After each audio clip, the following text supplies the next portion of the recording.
I hope आप लोग अच्छे होंगे, मस्त होंगे और अपनी पढ़ाई ज़बरदस्त तरीके से कर रहे होंगे। दोस्तों हम लोग आज देखेंगे जीव विज्ञान। देखिए इसमें सारी चीज़ें हमारी कवर हो चुकी हैं। भौतिक विज्ञान की मैराथन भी पढ़ चुकी है, अलग-अलग भी है देख लेती हैं और ये सारी चीज़ें हम कवर कर चुके हैं। पर्यावरण पारिस्थितिकी बताएँगे लेकिन अब हम आज देखेंगे जीव विज्ञान दोस्तों, यानी बायोलॉजी की ये कंप्लीट मैराथन है। इसे ध्यान से देखेंगे, इसमें लगभग जो है 750 क्वेश्चन दोस्तों मिलेंगे आपको, ठीक? और सारे 1 नंबर के क्वेश्चन जो पीसीएस में आए हैं, वो अलग-अलग एग्ज़ाम में आएँगे। इसमें मैंने कॉन्सेप्ट भी आपको बहुत सारी बताई है, बहुत सारी लॉजिक भी बताए हैं, तो बहुत सारी चीज़ें आपको देखने को मिलेंगी। तो आप लोग थोड़ा ध्यान से देखेंगे और दोस्तों मतलब पूरी कंप्लीट कर लीजिएगा, भले ही 1.5 पे करके देखिएगा, पूरी ध्यान से देखेंगे, ठीक है आप लोग? तो हम लोग शुरुआत करते हैं, आगे बढ़ते हैं। क्वेश्चन अगर हम शुरुआत करें तो लिखा है जीन के भीतर आधार अनुक्रम परिवर्तन है, तो ये क्या है? उत्परिवर्तन है दोस्तों। अगला विटिकल्चर माना जाता है तो अंगूर के उत्पादन से। दोस्तों देखिए विटिकल्चर अंगूर के उत्पादन से हो जाता है। एक क्वेश्चन आता है पीसी कल्चर, क्या आता है? कई बार पूछा गया एग्जाम में पीसी कल्चर। तो पीसी कल्चर जो है ये मछली पालन से संबंधित है, किससे? मछली। देखिए मछली को हम पीस के बनाएंगे, क्या बनाएंगे? पीस के, तो पीस से पीसी, मछली से मछली। एक दोस्तों आप सुने होंगे सेरीकल्चर। सेरीकल्चर किससे है? रेशम पालन से है। किससे है? रेशम पालन से। तो देखिए रेशम, रेशम की क्या बनती है? साड़ी, साड़ी यानी सेरी। तो थोड़ा मतलब रिलेट कर सकते हैं इसी तरह से, तो लंबे समय तक याद रहेगा। अगला क्वेश्चन है विज्ञान की वह शाखा जिसमें आनुवांशिकी या जेनेटिक अभियांत्रिकी के द्वारा मानव प्रजाति में सुधार लाया जाता है, जानी जाती है, तो उसे कहते हैं यूजेनिक्स। क्या कहते हैं? यूजेनिक्स। मोस्ट इंपोर्टेंट है, याद रखेंगे। अगला वृद्धावस्था एवं काल प्रभावन के विषय में ज्ञान प्राप्त करने की विधा को कहते हैं जेरोंटोलॉजी। देखिए जर मतलब होता है बूढ़ा, तो उसी से रिलेट कर लीजिए, जर यानी वृद्धावस्था का अध्ययन करना है तो जेरोंटोलॉजी कहलाएगा। थोड़ा मतलब अगर दिमाग में रहेगा तो सही है। अगला जीवधारियों का वर्गीकरण है। अगला टॉपिक दोस्तों क्लासिफिकेशन ऑफ लिविंग ऑर्गेनिज्म। देखिए लिखा फ्लाइंग फिश है, तो ये मीन है दोस्तों। अगला दिया मच्छरों के नियंत्रण हेतु प्रयोग होने वाली कीटभक्षी मछली क्या है? गम्बूसिया। दोस्तों गम्बूसिया मछली का कार्य होता है जो मच्छरों द्वारा लार्वा जो होता है, बहुत बड़ी संख्या में, मतलब ये लार्वा जो है पानी में फैले होते हैं, ठीक? तो ये अगर सोचिएगा कि लार्वा बहुत अधिक मात्रा में हो जाएँगे फैले और इसे खत्म कोई नहीं करेगा या इसे कोई नियंत्रण में नहीं करेगा, तो ये बहुत बड़ी संख्या में मच्छर हो जाएँगे पृथ्वी पर। तो ये नियंत्रण कौन करता है? गम्बूसिया मछली इस लार्वा को खा लेती है। तो जब लार्वा खा लेगी तो मच्छर कहाँ से होंगे? तो मच्छर क्या होंगे? नियंत्रित हो जाएँगे। समझ में आया कि नहीं? तो ये चीज़ है। अगला क्वेश्चन है एक जीवधारी के रूप में पृथ्वी का वैज्ञानिक नाम क्या है? तो ग्रीन प्लैनेट है। अगला है कि मानव सदृश लघुत्तम कपि है? तो गिबन है दोस्तों। अगला दांत वाली व्हेलों में विशालतम है? तो स्पर्म व्हेल है। अगला है भारत की सबसे बड़ी मछली कौन है दोस्तों? तो व्हेल शार्क है। अगला शहतूत शाल बनाई जाती है, मोस्ट इंपोर्टेंट है, चीरू के बालों से। अगला समुद्री घोड़ा। देखिए सबसे लाजवाब क्वेश्चन, समुद्री घोड़ा अगर पूछ लिया कि निम्नलिखित में से क्या है? घोड़ा है, मछली है, या मतलब कुछ 2-3 ऑप्शन और दे दिया, अमीबा है, या पूछ लिया इस तरह के, तो आप मतलब दोस्तों बहुत कन्फ्यूज़ हो जाएँगे। याद रखेंगे मछली है दोस्तों, ठीक? क्या है? मछली है एक, ये याद रखिएगा। यूपीपीएससी है, दिमाग से खेलता है, तो हमें वैसे ही चलना भी चाहिए, ठीक दोस्तों? और देखिए हम जितने भी एग्ज़ाम हैं अब कवर करेंगे धीरे-धीरे, चाहे जूनियर असिस्टेंट हो या आने वाला लेखपाल होगा या और भी जितने एग्ज़ाम होंगे, हम जीएस उसी की पढ़ाएँगे। केवल हमारा फ़ोकस केवल जीएस, हिंदी इनमें होगा, प्रैक्टिस सेट में जो भी होगा सब कराएँगे, लेकिन अगर ऐसे ही पढ़ाना होगा किताबें, तो हम जीएस पे ज़्यादा ध्यान देंगे, ठीक दोस्तों? तो आप टेंशन ना लीजिए, बस आप पढ़ते रहिए अच्छे से, क्योंकि दोस्तों जॉब लेना है आपको भी, हमें भी, सबको लेना है अगर, तो सबसे ज़्यादा मेहनत करनी पड़ेगी। जितना कोई सोचता है उससे ज़्यादा मेहनत करनी है, ठीक? तो करिएगा आप लोग। अगला है गोलकिर्म निम्टोड से होने वाला रोग क्या है? फाइलेरिया है।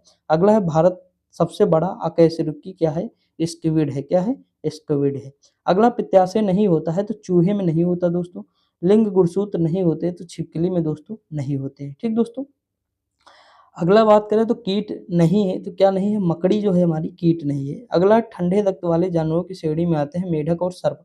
दोस्तों ठंडे रक्त का कहने का मतलब है कि जो है ये अपना समय के अनुसार इनका ब्लड चेंज होता रहता है, यानी इनके शरीर का तापमान जो है चेंज होता रहता है।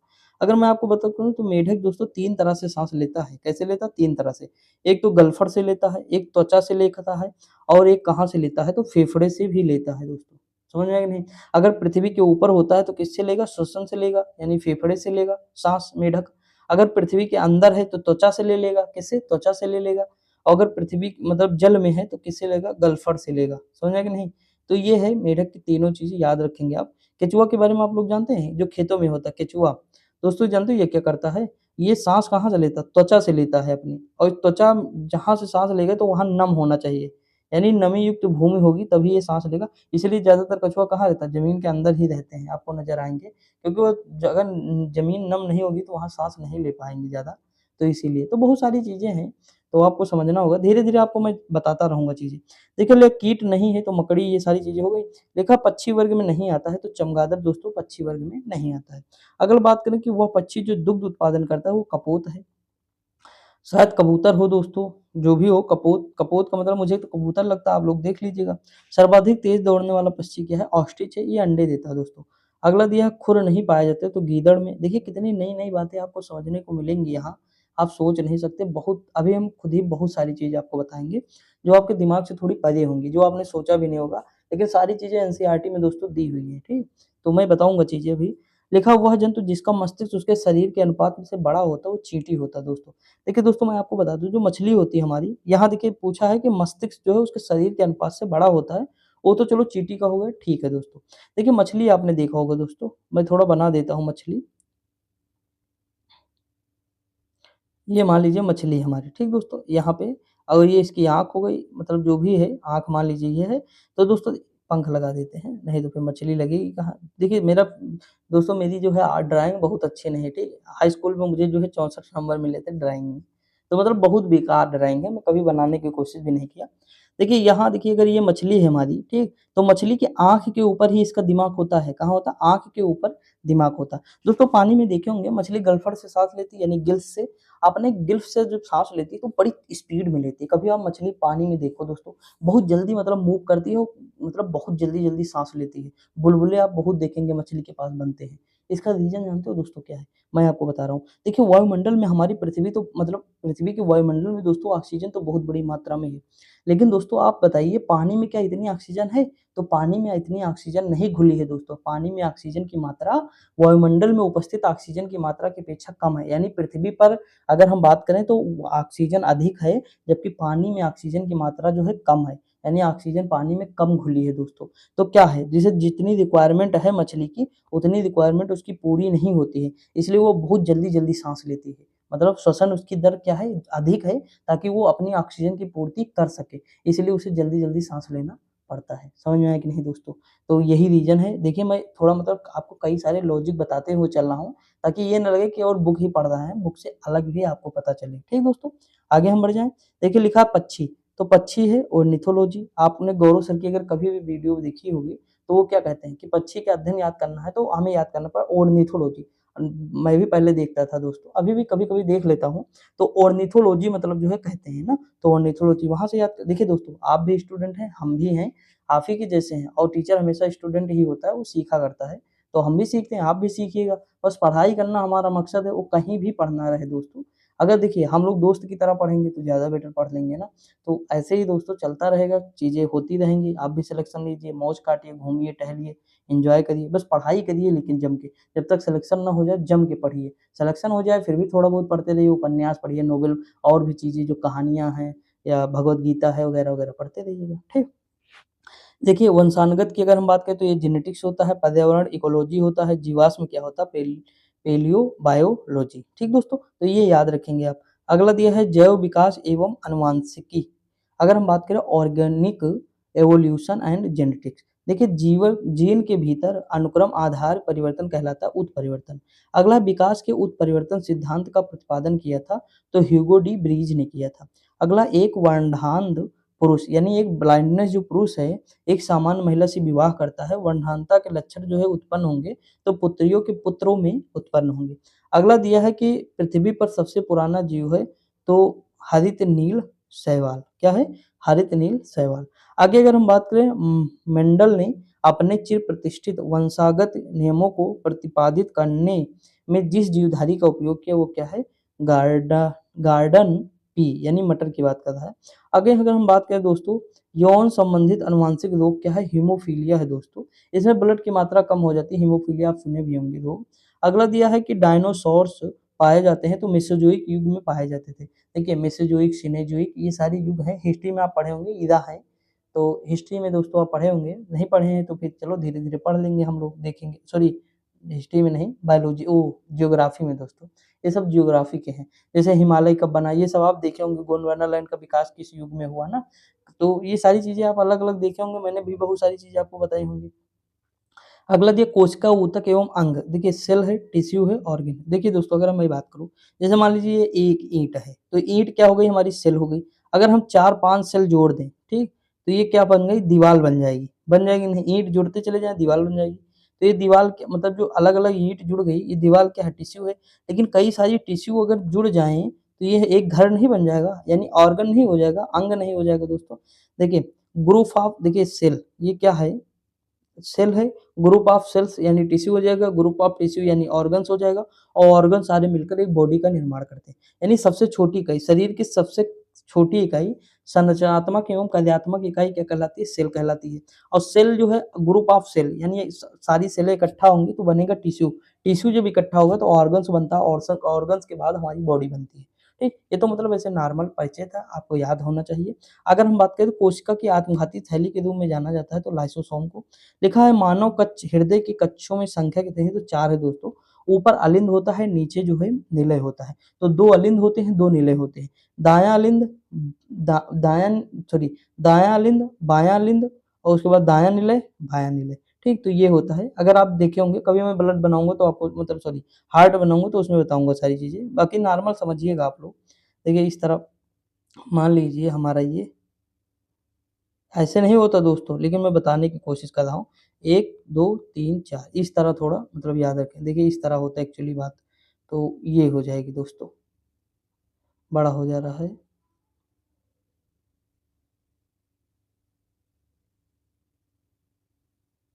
ये ऐसे कुछ करके होता है, यहाँ पे ये आता है इस तरह, उसके बाद फिर यहाँ से मतलब इस तरह इसमें मुड़ा होता है, तो ये हाँ, इस तरह होता है दोस्तों हृदय। ये यहाँ पे होता है, यहाँ पे एक लगा होता है, उसके बाद 2 यहाँ पे होती हैं दोस्तों, इस तरह। ऐसे ही होता है दोस्तों, ठीक? यहाँ पे होता है। तो इस तरह होता है, आप देखे होंगे ब्लड को, तो मतलब ऐसे बता रहा हूँ नॉर्मल। देखिए यहाँ अगर हम बात करें तो कक्ष पता चल गया ना, 4 कक्ष होते हैं। लिखा है डीएनए की द्विकुंडलित संरचना दी थी तो वाटसन एंड क्रिक ने दी थी। एक मानव कंकाल में हड्डियों की संख्या कितनी होती है? 206 होती है। अगला दिया है कि पादप कोशिका जंतु कोशिका से भिन्न होती है, कोशिका भित्ति प्रकार से। दोस्तों देखिए, पादप में क्या होता है, सेल वॉल पाई जाती है। क्या है? सेल वॉल पाई जाती है, लेकिन जंतु में सेल वॉल नहीं पाई जाती है। ठीक दोस्तों? यहाँ सेल वॉल नहीं पाई जाती, याद रखेंगे आप। और जैसे हमारे ऊपर कोई अटैक करता है, जो मतलब सूक्ष्म जीव हमारे ऊपर अटैक करता है, तो हम एंटीबायोटिक लेते हैं कि नहीं दोस्तों? जैसे हम कुछ बीमार पड़े, तो क्या करता है, जो सूक्ष्म जीव हमारे होते हैं, जैसे बैक्टीरिया है या और कोई है, तो वो सूक्ष्म जीव यही सेल वॉल बना देते हैं हमारे बॉडी में। तो वो सेल वॉल तोड़ने के लिए हम क्या करते हैं, हम खाते हैं मेडिसिन, समझ में गए, एंटीबायोटिक। तो वो क्या करता है, जो सेल वॉल हमारे बॉडी में बन गई है, उसे वो तोड़ता है। क्या करता है? तोड़ देता है, एंटीबायोटिक। समझ में आया कि नहीं? फिर हम स्वस्थ हो जाते हैं। समझ में है कि नहीं? ये मतलब थोड़ा हाई लेवल की बात है, लेकिन समझ में आ गई होगी। हाई लेवल कुछ नहीं है दोस्तों, सब नॉर्मल है, मतलब मुँह से मेरे निकल गया है, नहीं तो फिर मतलब आप सोचे कि मतलब वो है, नॉर्मल है, ठीक दोस्तों। अगला है प्लाज्मा झिल्ली बनी होती है तो प्रोटीन एवं लिपिड से बनी होती है। अगला है कोशिका का पावर हाउस कहते हैं तो माइटोकॉन्ड्रिया को कहते हैं। अगला दिया है मानव शरीर की सबसे छोटी हड्डी क्या है? स्टेपीज है। दोस्तों देखिए मैं आपको एक चीज़ बता दूँ, ये पावर हाउस माइटोकॉन्ड्रिया को क्या कहते हैं? जैसे मान लीजिए हमारे पास सेल है, ठीक? इस सेल में क्या होता है, न्यूक्लियस भी होगा, माइटोकॉन्ड्रिया भी होगा। ये माइटोकॉन्ड्रिया क्या करता है पता है? जैसे मान लीजिए ये माइटोकॉन्ड्रिया करता क्या है, ये जैसे CO2 है प्लस ऑक्सीजन, ठीक, O2 इसे तोड़ देता है, सॉरी CO2 नहीं, ये क्या करता है, भोजन हम जैसे जो हम भोजन खाते हैं वो ग्लूकोज के रूप में होता है, C6H12O6 के रूप में होता है, प्लस बाहर से हमें क्या मिलती है, ऑक्सीजन मिलती है। तो ये क्या करता है, ऑक्सीजन ये तोड़ देता है। ये किस में टूटता है, तो CO2 में टूटता है, यानी कार्बन डाइऑक्साइड बाहर निकलती है। O2 में टूटता है, उसके बाद इसमें ATP का निर्माण होता है, और ATP क्या है, ऊर्जा है। तो ये ऊर्जा का निर्माण करता है, समझ आया कि नहीं दोस्तों? तो इसीलिए इसे क्या कहते हैं, पावर हाउस ऑफ जो है, पावर हाउस ऑफ सेल कहते हैं, यानी कोशिका का शक्ति ग्रह कहते हैं, ठीक, माइटोकॉन्ड्रिया को। लिखा है कि मानव शरीर की सबसे छोटी हड्डी क्या है, तो स्टेपीज है, जो कान में होती है दोस्तों। अगर हम आगे बात करें दोस्तों, तो प्रत्यस्थ या प्लास्टिक ऊतक या टिश्यू जो हड्डियों को एक साथ पकड़े रहते हैं, उन्हें क्या कहते हैं, स्नायु या लिगामेंट कहते हैं। अगला दिया वयस्क मानव में होती है तो 206 अस्थियां होती हैं। लिखा स्टेम सेल्स से मनुष्य के लीवर कोशिकाओं की रचना की जाती है तो जापान के वैज्ञानिकों से। देखिए आपने सुना होगा बीबी ला मैं आपको ये वाला क्वेश्चन बता दूँ कि लिगामेंट जो आया है कैसे याद रखेंगे? देखिए बी लाल, ठीक? क्या होता? बीबी लाल। देखिए बोन टू बोन, ठीक? बोन टू बोन यानी हड्डी को हड्डी जोड़ता कौन है? लिगामेंट जोड़ता है, ठीक दोस्तों? एक और होता है इसी तरह, तो याद रखेंगे आप थोड़ा। देखिए अगला आगे अगर हम बढ़ते हैं तो मानव शरीर की क्रिया विज्ञान बात करते हैं। 2 न्यूरॉन्स के बीच की खाई को कहते हैं सिनैप्स कहते हैं। मैं आपको कई बार बताया भी होऊँगा, अलग-अलग जब मतलब बुक पढ़ाया होऊँगा कई बार, तो वहाँ मैंने बताया कि 2 न्यूरॉन्स को जोड़ने के लिए वो सिनैप्स होता है। क्या होता है? सिनैप्स। फेफड़ों में गैस के विनिमय का स्थल क्या है? एल्वोलाई है दोस्तों, क्या है? एल्वोलाई होता है। अगर मैं बात ये देखिए नोज़ल कैविटी है मान लीजिए हमारे शरीर की, ठीक? ये इसमें जो क्या होता है फेर्निक्स होता है, लेर्निक्स होता है, ये सारी चीज़ें होती हैं। उसके बाद जो हमारा स्ट्रक्चर जो बनता है मान लीजिए इस तरह आया तो फेफड़े में कई सारी एल्वोलाई होती है, छोटी-छोटी होती हैं, जहाँ गैसों का आदान-प्रदान होता है दोस्तों। आगे अगर हम बात करें जिह्वा यानी जीभ के भाग द्वारा मीठे स्वाद का पता चलता है, तो आगे मीठे स्वाद का पता चलता है और सबसे पीछे जो आधार है, वहाँ तीखा या कड़वा होता है और जो अगर हम देखिए जैसे मान लीजिए ये हमारी जीभ है दोस्तों, यहाँ पे कड़वा या तीखा पता चलेगा जो आधार है, अग्रभाग में मीठा पता चलता है। ये यहाँ अगर ये पार्श्व भाग एक पार्श्व ये होता है, एक ये होता है दोस्तों, एक ये होता है और एक ये होता है। देखिए हमारा खट्टा हो गया, मीठा हो गया, ठीक? तीखा हो गया, नमकीन, नमकीन भाग पता चलेगा। लेकिन दोस्तों बीच में आप सुने होंगे यहाँ पे कि हम टॉफ़ी जब खाते हैं तो कभी बीच में रखते हैं तो खट-मिठी लगती है। मुझे सारे स्वाद कहाँ पता चलेंगे, उस बीच में स्वाद पता चलते हैं। यानी जैसे कोई भी चीज़ हम खाते हैं अगर बीच में खाएँगे तो हमें सारे स्वादों का अनुभव होगा। समझ में आई कि नहीं? तो ये चीज़ है, तो बीच में सभी स्वाद मिलते हैं। अगला है मानव हृदय कितने चैम्बर का बना होता है? तो अभी देखिए केवल 4। सोचने के लिए, हृदय गति नियंत्रण के लिए, शरीर के संतुलन के लिए ज़िम्मेदार है तो मस्तिष्क है। आगे हम बात करें तो इसने सीमिया कहते हैं घ्राण संवेदना की कमी को यानी सूँघने की कमी को। अगला है कि मानव त्वचा में उपस्थित ताप संसूचक संवेदी होते हैं, तो ये लेस देन होते हैं कितना 750 एनएम दैर्ध्यमान के लिए। अगर इस तरह के क्वेश्चन आए तो हमेशा छोड़ दो दोस्तों। इसमें रिस्क लेने की कोई ज़रूरत नहीं। जैसे मैंने पढ़ा दिया अगर अब आ गया क्वेश्चन प्रीवियस ईयर किसी भी एग्ज़ाम में तब तो कर लीजिए। लेकिन कभी नया क्वेश्चन अगर बन रहे हैं दोस्तों, देखिए पीसीएस में क्या होता है 100 मान लीजिए 50 क्वेश्चन है, ठीक? तो जीएस के सारे दोस्तों मुझे करने ही नहीं है, कभी नहीं करने हैं। हमें कितने करने हैं? 90 सही करने हैं। 95 कर दिए तो सबसे सही है मतलब पक्का ही सिलेक्शन 95 लेकिन 90 से ज़्यादा कोई ज़रूरत नहीं। तो सोचिए मतलब 60 क्वेश्चन नहीं करने हमें, तो उसी 60 क्वेश्चन में इस तरह के क्वेश्चन आते हैं। समझ में आया कि नहीं? जो बच्चे सोचते हैं कि हम 150 में कम से कम 130-40 क्वेश्चन करेंगे, वही बाहर हो जाते हैं। तो इसीलिए हमेशा याद रखिए कि ज़्यादा मतलब ना करिए।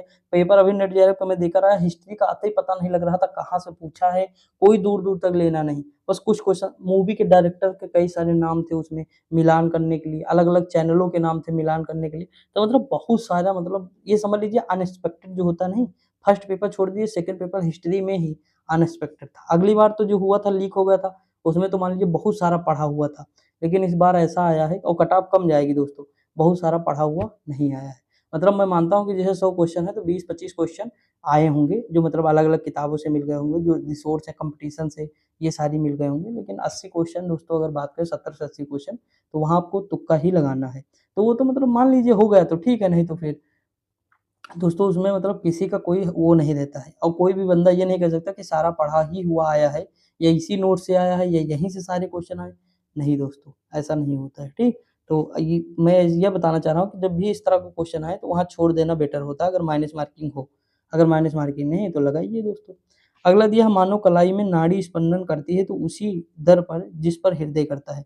अगला है जब मानव रक्त में ऑक्सीजन की सांद्रता में कमी होती है तो श्वसन की दर भी तीव्र हो जाती है दोस्तों। सीधी-सी बात है भाई अगर ऑक्सीजन हमारे शरीर में कम है, तो हमारी दर तेज़ नहीं हो जाएगी। अभी मछली का एग्ज़ाम्पल दिया। अगला 1 गिलास पानी पीने से मिलती है तो 0 कैलोरी कोई ऊर्जा हमें नहीं प्राप्त होती है।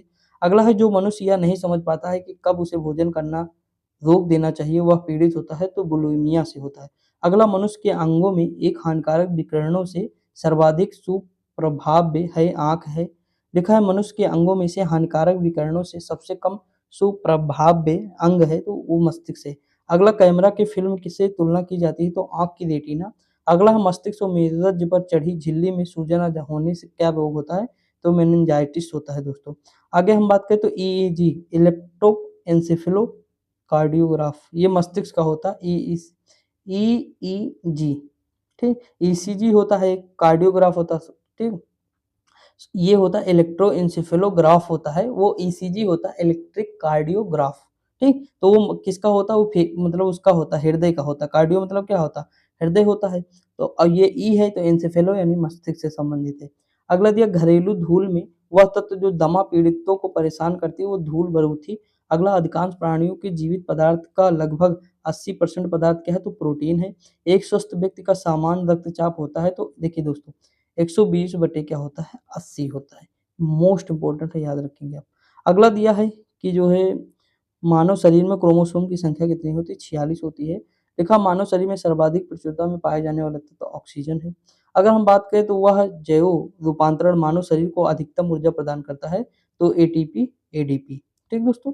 अगर हम बात करें मानव हड्डियों में सर्वाधिक मात्रा में पाया जाता है तो कैल्शियम फॉस्फेट। अगला है मानव शरीर में संग्रहित नहीं रहता है तो टोकोफेराल। अगला है बीएमडी परीक्षण किया जाता है तो अस्थिरंध्रता हेतु यानी ऑस्टियोपोरोसिस। तो दोस्तों देखिए थोड़ा हो सकता है ज़्यादा बता दिया हूँ, मतलब अलग हट के थोड़ा बता दिया हूँ, तो आज बता दिया हूँ, कल से मैं चीज़ें मतलब संतुलित कर लूँगा, मैनेज कर लूँगा।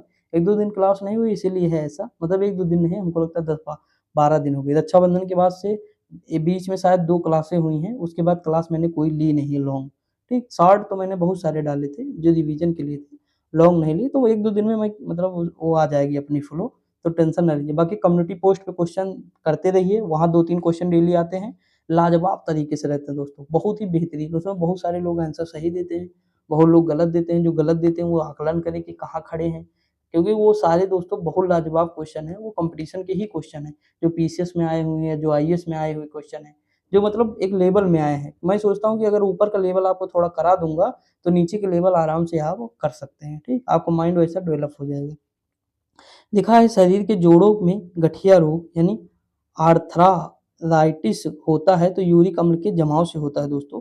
अगर हम बात करें, देखिए आप एक वर्ड सुने हैं क्रैम्प, सुने हैं कि नहीं क्रैम्प, कि क्रैम्प्स हो गए हैं खिलाड़ियों के, जैसे यशस्वी जायसवाल के हुआ था। एक बार आप मैक्सवेल का देखे होंगे, बांग्लादेश के खिलाफ खेल रहे थे, 209 रन अकेले बना दिया था, तो क्या हुआ था, क्रैम्प हुआ था। क्रैम्प का मतलब है दोस्तों कि जैसे मान लीजिए जब हमारे शरीर में क्या होता है, जैसे जो हम मतलब इसमें क्या होता है, इसमें होता है कि जैसे कोई चीज़ अगर मान लीजिए कैसे बताएँ यार, जैसे लैक्टिक एक सॉरी देखिए इस तरह होता है इसमें कि लैक्टिक अम्ल जो है जमा हो जाता है। इसका रीज़न बहुत बढ़िया है, मेरे माइंड से इस समय स्किप होगा। लैक्टिक अम्ल एक जगह जमा हो जाता है दोस्तों, तो वो वही क्या होता है मतलब क्रैम्प पड़ जाता है। तो क्या होता है गर्म पानी से अगर धो दो तो ये मतलब हट जाता है, समझ में आया कि नहीं?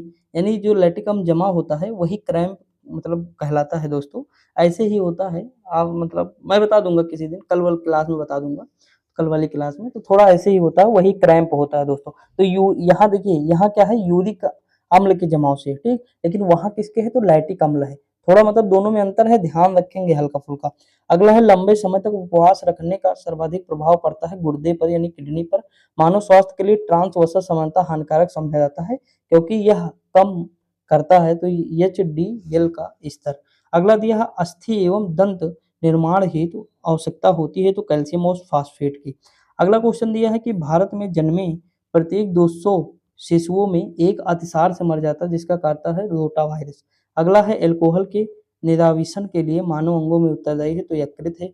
अगला है मादा जनन पथ में पहुंचने के पश्चात मानव शुक्राणु अपनी निषेचन क्षमता सुरक्षित रखते हैं तो 1 से 2 दिन के लिए।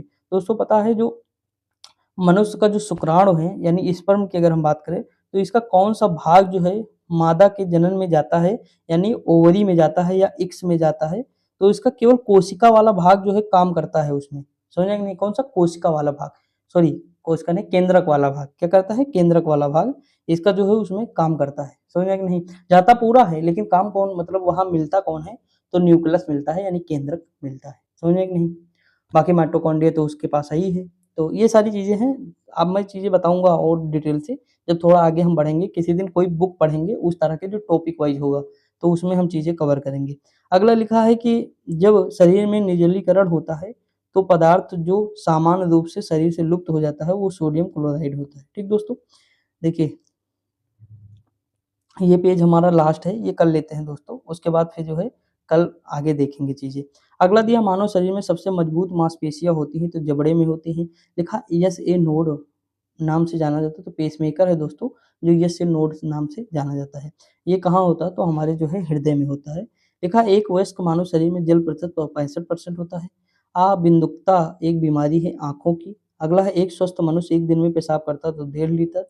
अगला दिया हमारे शरीर में अम्लीयता तथा क्षारकता के बीच जो तत्व संतुलित बनाए रखता है वह है फास्फोरस।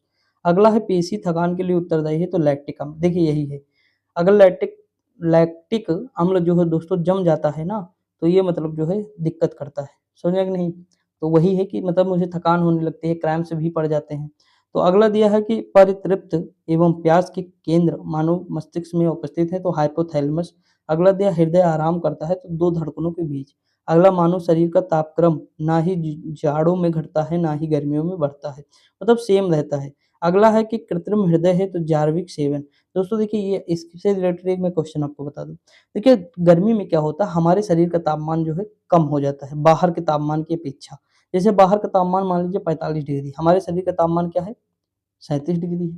तो सीधी-सी बात है यहाँ तापमान कम है, यहाँ तापमान अधिक है, तो ये सारी चीज़ें हमारी तरफ चलेंगी कि नहीं दोस्तों? आपको एक कॉन्सेप्ट मैंने बताया होगा कि हवाएँ किधर चलती हैं मुँह पर, जहाँ स्थान खाली होगा, यहाँ निम्न तापमान है, यहाँ उच्च तापमान है, तो ये इधर की ओर चलेगी, चलेगी कि नहीं दोस्तों? आप बताइएगा। तो हम मुझे गर्मी लगेगी कि नहीं खूब सारी? लू हमें तभी तो लगती है दोस्तों, हमारी ओर वो आकर्षित हो रही है, यानी हमारे शरीर का तापमान कम है, बाहर का तापमान अधिक है, तो हमारी ओर चलेगा। तो गर्मी में हमें क्या लगेगी? गर्मी लगेगी, लगेगी कि नहीं? आप बताइएगा। लगेगी ना, गर्मी में इसीलिए गर्मी लगती है। ठंडी में क्या होता है? ठंडी में उल्टा हो जाता है। हमारे शरीर का तो तापमान सेम रहता है 37 डिग्री, बाहर का तापमान होता है 20 डिग्री। आप बताइए जब 20 डिग्री बाहर का तापमान है, 37 डिग्री हमारे शरीर का तापमान है, तो हमारे शरीर से ऊर्जा बाहर जाने की कोशिश करती है कि नहीं? करती है कि नहीं दोस्तों आप बताइए? हम स्वेटर क्यों पहनते हैं? अपने शरीर के तापमान को बनाए रखने के लिए दोस्तों, ना कि इसलिए पहनते हैं कि बाहर का तापमान बाहर से तापमान नहीं आएगा, क्योंकि बाहर तो ऑलरेडी कम तापमान है, वो हमारे शरीर में थोड़ा प्रवेश करे। इसलिए हम मफलर हर चीज़ मतलब जो है बाँध के रखते हैं कि हमारी जो ऊर्जा है वो बाहर ना जाए। जैसे हमारी ऊर्जा बाहर के संपर्क में आती है तो हमें जो है ठंडी महसूस होती है। समझ रहे हैं कि नहीं? तो इसीलिए दोनों कॉन्सेप्ट समझ में आया पूरी तरह से कि नहीं? यही रीज़न है और ऐसे ही रीज़न नल में होता है कि नल जो है भाप निकालता है ठंडी में, लेकिन गर्मी में नहीं निकालता। गर्मी में इसलिए नल का पानी ठंडा होता है क्योंकि बाहर का तापमान ज़्यादा है और नल का अंदर का तापमान कम है। समझ गए? पानी का तापमान जो नल है, नीचे का तापमान कम है, तो नीचे का तापमान कम है, बाहर का तापमान अधिक है, तो दोस्तों तो वो हमें ठंडा नहीं महसूस होगा। आप खुद ही लॉजिक लगाइए। और उसके बाद ठंडी में क्या होता है? बाहर का तापमान होता है अधिक, अंदर का तापमान हो सॉरी बाहर का तापमान होता है कम और अंदर का तापमान होता है अधिक। समझे कि नहीं? तो जब अंदर का तापमान अधिक है, बाहर का कम है, तो हमें वाष्प नहीं नज़र आएगी नल में, आएगी कि नहीं? तो दोनों कॉन्सेप्ट हैं, थोड़ा सोच लीजिएगा, थोड़ा ध्यान दीजिएगा, क्योंकि मैंने सोचा चलो बता देते हैं। जब आज इतने कॉन्सेप्ट बताए हैं, तो ये भी मैं शामिल कर दिया, समझे कि नहीं? तो ये दोस्तों कैसा आपको लगेगा, आप कमेंट ज़रूर कर सकते हैं, बाकी बता सकते हैं। और दोस्तों मैं आपका दोस्त ही हूँ, कोई दिक्कत नहीं है, आप मुझे हर चीज़ बता सकते हैं। जो आप बताएँगे मैं सारी चीज़ें कोशिश करूँगा कि आपको जवाब दे दूँ। अगला लिखा है कि कृत्रिम हृदय है, तो जार्विक 7 है। लेज़र बीम का उपयोग होता है तो आँख की त्वचा में होता है। लिखा है मानव शरीर में यूरिया संश्लेषित होती है तो यकृत में होती है। लिखा है मानव दंत जो केवल स्थायी दंत विन्यास में प्रकट होते हैं वो क्या होते हैं? कृंतक होते हैं। अगला है मेलानिन की पूर्ण अनुपस्थिति में अभिलक्षणित होती है तो आवर्तता। अगला दिया है कि मेलानिन की पूर्ण अनुपस्थिति में, तो ये तो आप देख ही चुके हैं। अगला दिया है मानव शरीर में सबसे बड़ी ग्रंथि यकृत है दोस्तों, ठीक? दूसरी अग्नाशय है। अगला है शरीर में अस्थि के निर्माण के लिए आवश्यकता नहीं होती तो सोडियम। दोस्तों एक चीज़ मैं आपको और बता दूँ, देखिए यकृत जो होता है हमारा लीवर होता है, जैसे मान लीजिए ये हमारा पेट है, थोड़ा मैं आपको बना दूँ हल्का एक, अब कॉन्सेप्ट बता ही रहा हूँ तो बता ही दूँ इसी बात पे, नहीं तो भूल जाएँगे, मान लीजिए मैं भी भूल जाऊँगा। यहाँ पे हमारा यकृत है, क्या है? इस तरह मान लीजिए कि यकृत है, ऐसे तो है नहीं दोस्तों, यकृत ऐसे होता है, आपको बताऊँ। इस तरह होता है, ठीक? यहाँ पे अग्नाशय ग्रंथि है, इससे मतलब लगी होती है, इस तरह होती है अग्नाशय ग्रंथि मान लीजिए। यहाँ होता हमारा क्या होता है तो पित्त की थैली होती है, जिसे गॉल ब्लैडर कहते हैं, पित्त, ठीक? गॉल ब्लैडर यहाँ पे होता है, इसमें पित्त रस ये बनाता है बाइल जूस, तो इसमें इकट्ठा होता रहता है, किसमें? इसमें। और ये क्या करता है तो ये वसा का पाचन करता है, क्या करता है? वसा का पाचन करता है, यानी जो फैटी एसिड है हमारा उसका पाचन करता है। तो ये क्या करता है, ये पित्त रस हमारा जाता है किसमें? तो छोटी आंत में मिल जाता है और गॉल ब्लैडर से भी क्या करता है, यहाँ से जो एंजाइम निकलता है वो भी पित्त छोटी आंत में मिल जाता है। तो शरीर में सबसे ज़्यादा पाचन कहाँ होगा? छोटी आंत में होगा। अब एक चीज़ मैं आपको ये बताना चाहता हूँ, प्रोटीन का पाचन तो पेट में होता है। प्रोटीन का पाचन कहाँ होता है? कोई आपसे पूछे कि प्रोटीन का पाचन सबसे पहले कहाँ होता है? तो पेट में होता है। वसा का पाचन होता है मतलब ये पित्त की थैली करती है दोस्तों, ठीक? लीवर के पास जो पित्त की थैली है, वहाँ होता है मतलब बाइल जूस करता है वसा का पाचन। दोस्तों अगर आप बताइए, अगर किसी को मतलब बहुत छोटा होता है ये पित्त गॉल ब्लैडर, अगर किसी को पथरी हो गई मान लीजिए, पथरी अगर गॉल ब्लैडर में हो गई यानी पित्ताशय में, तो इतनी छोटी होती है तो डॉक्टर इसे निकाल देते हैं बाहर। तो अगर मान लीजिए कि पित्त की थैली हट गई, समझिए बात को, मैं जो बताने जा रहा हूँ थोड़ा मतलब बहुत जगह देखे होंगे, बहुत लोगों को गैस बन जाती है पेट में, या बहुत सारी अगर मतलब तला भुना खा लेते हैं तो उन्हें दिक्कत होती है। अगर मान लीजिए कि ये हट गया गॉल ब्लैडर, तो आप बताइए पित्त का निर्माण होगा? होगा? पित्ताशय इकट्ठा होगा? नहीं होगा ना। तो आप एक चीज़ समझिए, पित्ताशय जब यहाँ इकट्ठा नहीं होगा, मतलब पित्तरस यहाँ इकट्ठा नहीं होगा, तो वसा का पाचन हो पाएगा पूरी तरह से? नहीं हो पाएगा ना, वसा का पाचन कम हो जाएगा। इसीलिए डॉक्टर मना करते हैं कि फैटी एसिड नहीं खाना चाहिए आप लोगों को। बहुत ज़्यादा मतलब अगर फैटी एसिड खा लेंगे तो वसा का पाचन नहीं होगा, तो दिक्कत क्रिएट होती चली जाएगी। समझ में आया कि नहीं? तो यही रीज़न है। समझ में आया होगा, थोड़ा बहुत आ गया तो भी बहुत है। अगर मैं मानता हूँ मैंने 50% बताया है आपको, 50 में अगर 5% आपके समझ में आ गया तो बहुत है। ठीक दोस्तों? तो बस यही बताना था, अब आगे बढ़ जाते हैं। ये यकृत से संबंधित था ना, इसीलिए बता दिया। अगला है, शरीर में अस्थि के निर्माण के लिए आवश्यकता नहीं है, तो किसकी? सोडियम की। अगला है, मानव शरीर में नस आवेग के संचरण हेतु उपयोग होता है, तो सोडियम तथा पोटेशियम का। मानव शरीर में अधिकतम मात्रा में पाया जाने वाला तत्व क्या है? कैल्शियम है। मानव मतलब त्वचा रंग के लिए जिम्मेदार है तो कौन है? मेलेनिन है दोस्तों। जो हमारी त्वचा रंग काली और नीली होती रहती है, सॉरी नीली कहाँ त्वचा होती है, काली और सफेद, उसी से। मानव के लिए स्पष्ट न्यूनतम दूरी कितनी है? 25 सेंटीमीटर। अब अंतःस्रावी ग्रंथियां एवं हार्मोन देख लेते हैं, एंडोक्राइन।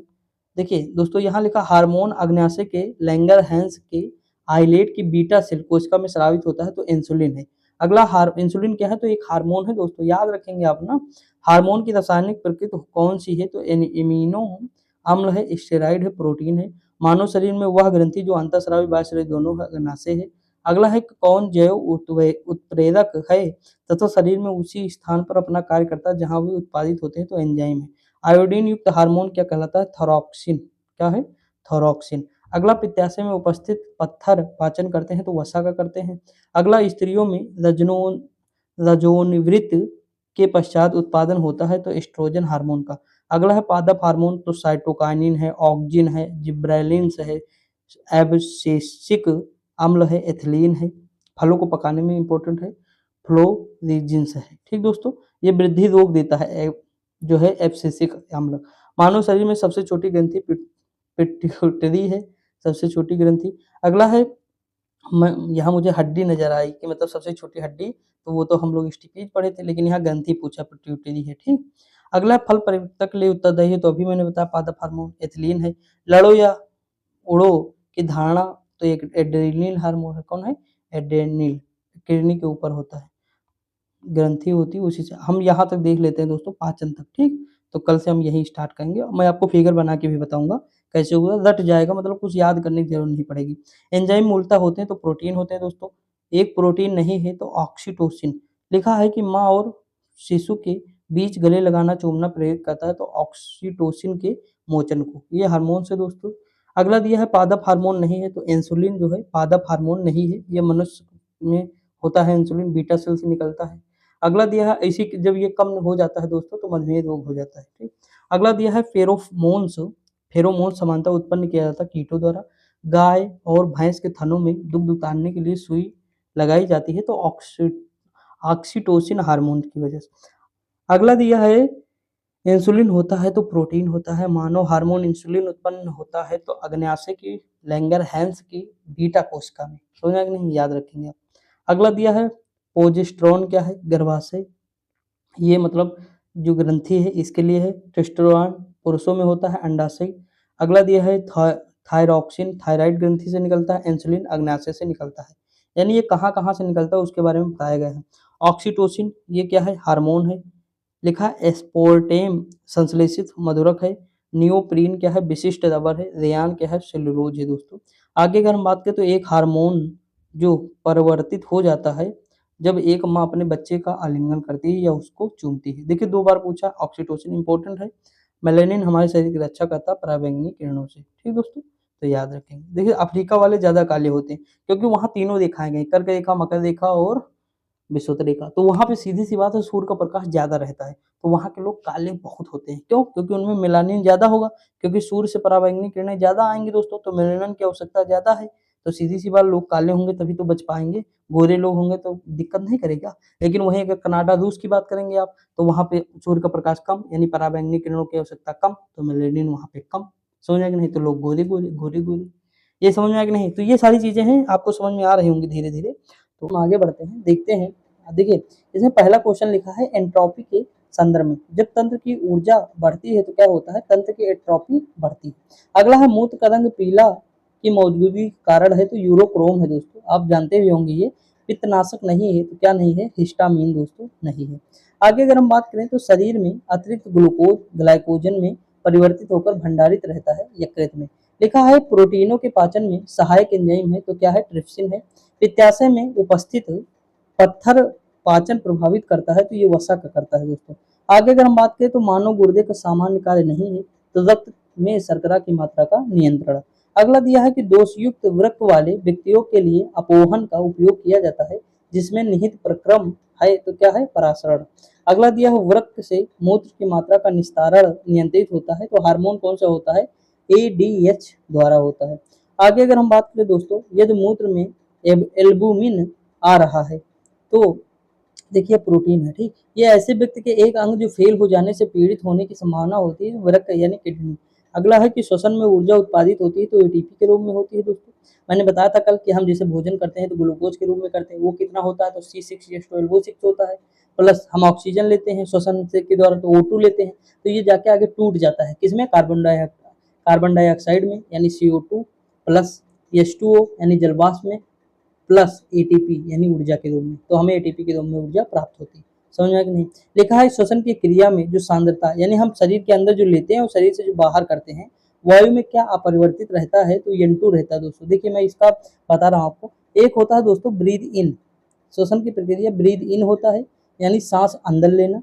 एक होता है ब्रीद आउट यानी सांस बाहर लेना, मतलब बाहर छोड़ना। तो ये ब्रीद इन है यानी हम सांस जब अंदर लेते तो ब्रीद इन, सांस हम बाहर छोड़ते यानी ब्रीद आउट, तो वो बाहर हो जाएगा। समझ में आया कि नहीं? इन दोनों मतलब जो ये दोनों प्रक्रियाएं हैं ना, इसे ही हम कहते हैं श्वसन की प्रक्रिया। समझ में आया कि नहीं? अब देखिए दोस्तों बात को समझिएगा कि जब हम मतलब सांस लेते हैं तो उसमें क्या क्या अंदर लेते हैं। दोस्तों देखिए यहाँ पे हम लेते हैं O2, कितना लेते हैं? 21%। कितना लेते हैं? ऑक्सीजन 21% लेते हैं। N2 कितना लेते हैं? मतलब अगर बात करें नाइट्रोजन 78% लेते हैं। ये दोनों 99% हो गए। और दोस्तों हम CO2 भी लेते हैं यानी कार्बन डाइऑक्साइड कितना लेते हैं? तो 0.03% हम लेते हैं। बाकी अन्य गैसें हो जाएंगी हमारी। लेकिन हम जब शरीर से बाहर मतलब ऑक्सीजन छोड़ते हैं तो उसमें मतलब जब सांस छोड़ते हैं तो उसमें क्या क्या शामिल होता है? तो ये जो 21% है ना ऑक्सीजन, ये घट जाता है, कितना हो जाता है? 17%। लेकिन N2 यानी नाइट्रोजन हमें काम जरूरत है नहीं, तो ये 78 के 78% बाहर हो जाती है। दोस्तों आप बताइए ये 17% अगर घट गया 4 तो किसी में जुड़ेगा कि नहीं? तो ये CO2 में जुड़ जाता है यानी ये 4% ऐड हो जाएगा इसमें। समझ आया कि नहीं? तो हमारे शरीर से कार्बन डाइऑक्साइड कितनी निकलेगी? तो 4% निकलेगी सांस छोड़ने के दौरान यानी ब्रीद आउट के दौरान। समझ में आया कि नहीं? और ब्रीद इन के दौरान क्या आप बताइए अपरिवर्तित क्या है? नाइट्रोजन है कि नहीं? N2 78% हमने अंदर लिया, 78% बाहर किया। समझ आया कि नहीं? तो समझ में आ गया होगा आई होप। अभी देखना इसी से रिलेटेड क्वेश्चन आगे मिलेंगे तो हम आराम से कर लिया करेंगे, ठीक। इसीलिए मैंने थोड़ा रुक के ये चीज मैंने आपको समझा दी। आगे बढ़े। हवा में तैरते हुए श्वसनीय सूक्ष्म कणों का आकार कितना होता है? 5 माइक्रोन से कम होता है। दोस्तों देखिए मैं आपको एक कॉन्सेप्ट देने जा रहा हूँ, 2 कॉन्सेप्ट देने जा रहा हूँ, ध्यान देंगे आप। टाइम भले ही लगेगा लेकिन आप समझ के चलिए दोस्तों, बहुत ज्यादा जरूरी है आज के समय में सारी चीजें समझना। देखिए एक होता है, मगर अगर मैं आपसे बात करूं कि सूक्ष्म जीव कहाँ कहाँ होते हैं, सूक्ष्म जीव कहाँ कहाँ होते हैं दोस्तों, बता सकते हैं आप? देखिए दोस्तों सूक्ष्म जीव पता है कहाँ पाए जाते हैं? हर जगह है। आपके शरीर पे भी होंगे, पूरी पृथ्वी पर हैं, यानी पृथ्वी पे कोई भी चीज ले लीजिए हर जगह सूक्ष्म जीव हैं, बस हमें दिखते नहीं हैं। मतलब अगर हम माइक्रोस्कोप से देखेंगे यानी जो लेंस होता है या उससे देखेंगे या जो देखने वाला होता है तो उससे देखेंगे तो हमें आराम से दिखाई देंगे, हर जगह है।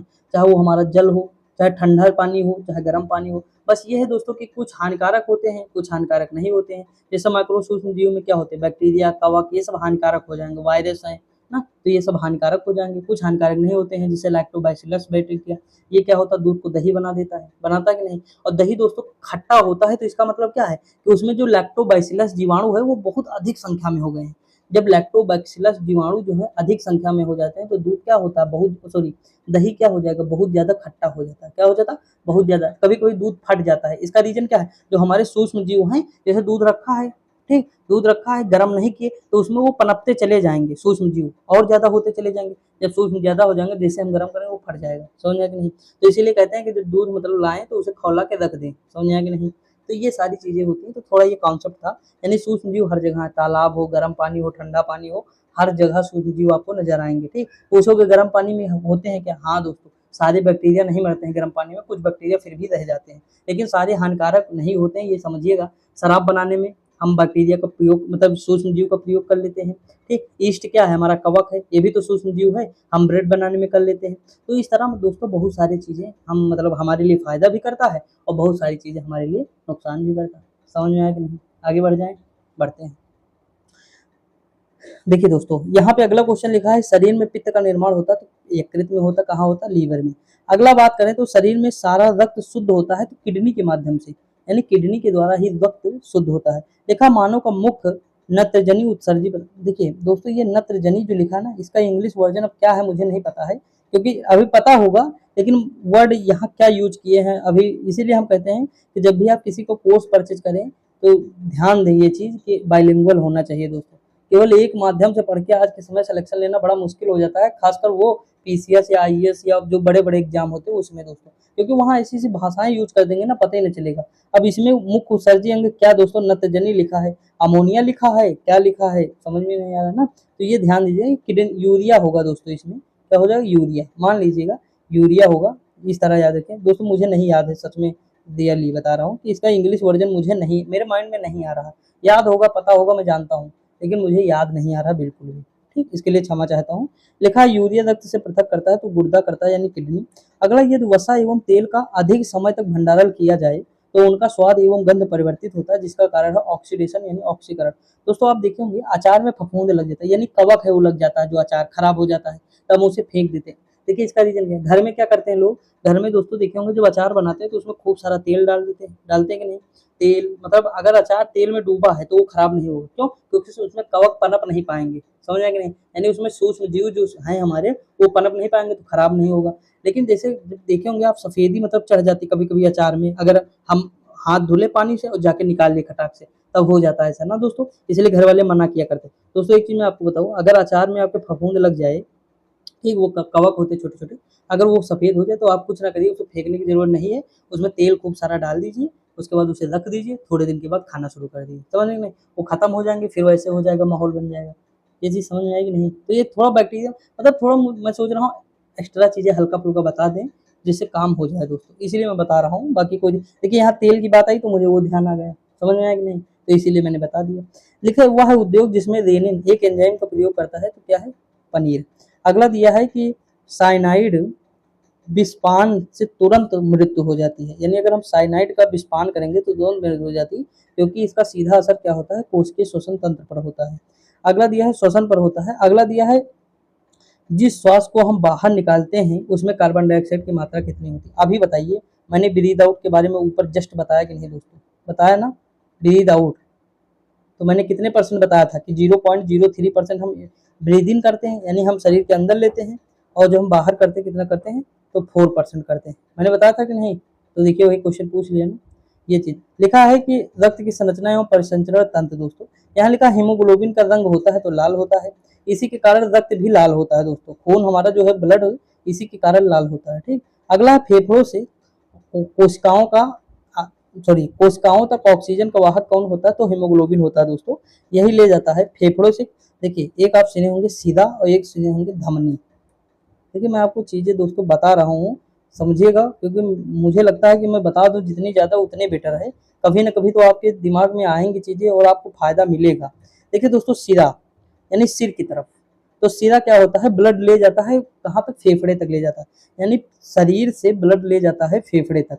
फेफड़ा हमारा कहाँ ऊपर है, ऊपर क्या होता है, सिर होता है, तो सिरा यानी सिर तक, यानी नीचे से ब्लड ले जाएगा, अशुद्ध रक्त होगा, सीधी सी बात, आप समझ गए होंगे कि नहीं, ये क्या होगा, इसमें अशुद्ध रक्त होगा। तो ये जब नीचे से ले जाएगा फेफड़े तक, फेफड़े में जाके रक्त ऑक्सीजन मिल जाएगी तो वो शुद्ध हो जाएगा। और शुद्ध हो जाए तो धमनी में कैसा रक्त बहेगा, शुद्ध रक्त बहेगा। और सिरा में क्या बहेगा, अशुद्ध रक्त बहेगा। समझ आया कि नहीं। तो धमनी क्या करती है, धमनी नीचे ब्लड को सर्कुलेट करती है, यानी फेफड़े से नीचे पूरे शरीर में ब्लड सर्कुलेट करती है। और अशुद्ध रक्त क्या करता है, ये ले जाता है कौन, सीधा ले जाता है यहाँ फेफड़े में। ये मान लीजिए फेफड़ा हमारा, बात को समझिएगा। तो ये सॉरी दोस्तों, ये मान लीजिए हमारा हृदय है जो रक्त ले जा रहा है, हृदय में होता है ना ये सारी चीजें। ये फेफड़ा तो मैं ऐसे बोल रहा था, हृदय में रक्त शुद्ध होता।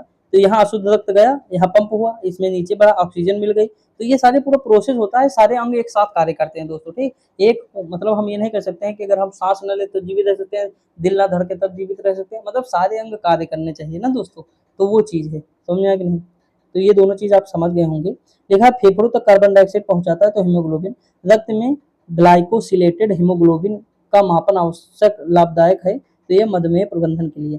अगला है त्रिकोष्ठीय हृदय पाया जाता है तो उभयचरों में। दोस्तों मैं चाहता तो एक दिन में पूरा खत्म करा देता आपकी बायोलॉजी, मतलब एक दिन पढ़ाता खत्म हो जाती पूरी तरह से, लेकिन क्वेश्चन क्वेश्चन का आता आप कुछ ना समझ पाते, ना मैं आपको कोई लॉजिक बताता। बताइए कल मछली के बारे में कितनी अच्छी चीजें बताई, मेढक के बारे में तीनों चीजें बताई, कहाँ से सांस लेते हैं, कैसे कैसे लेते हैं।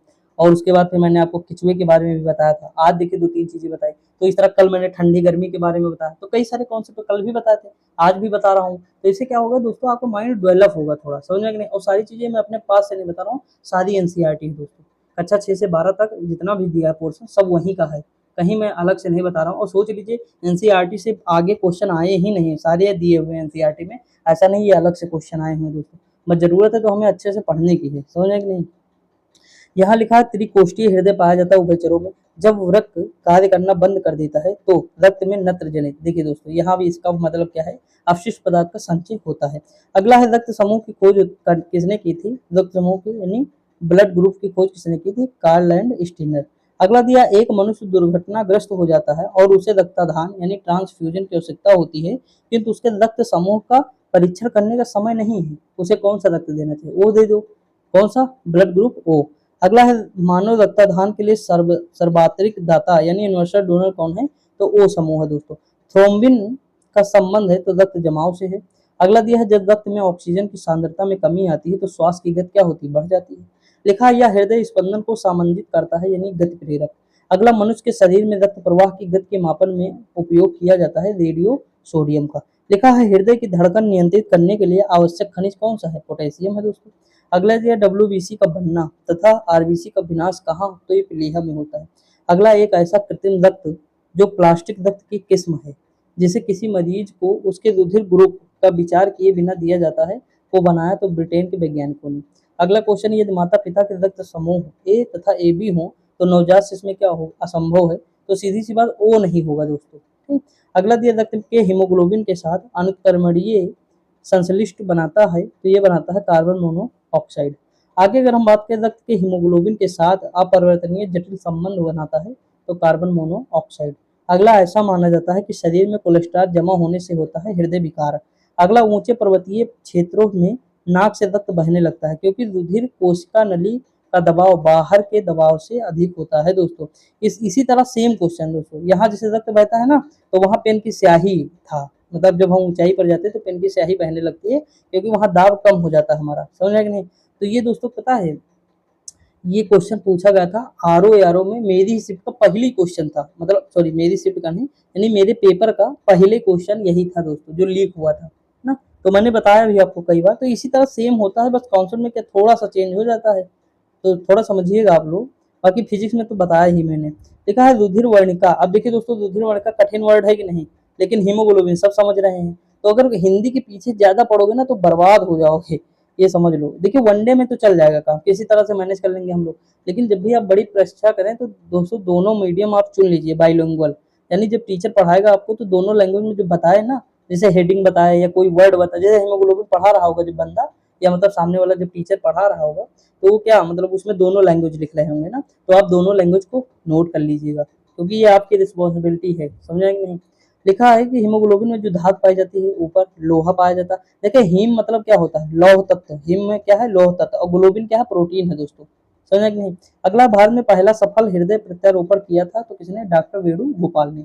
अगला क्वेश्चन दिया है कि विटामिन एवं पोषण यानी विटामिन एवं न्यूट्रिशन व आहार समूह जो मनुष्य के शरीर को अधिकतम ऊर्जा प्रदान करता है तो कौन है? तो कार्बोहाइड्रेट है, वसा है, प्रोटीन है दोस्तों।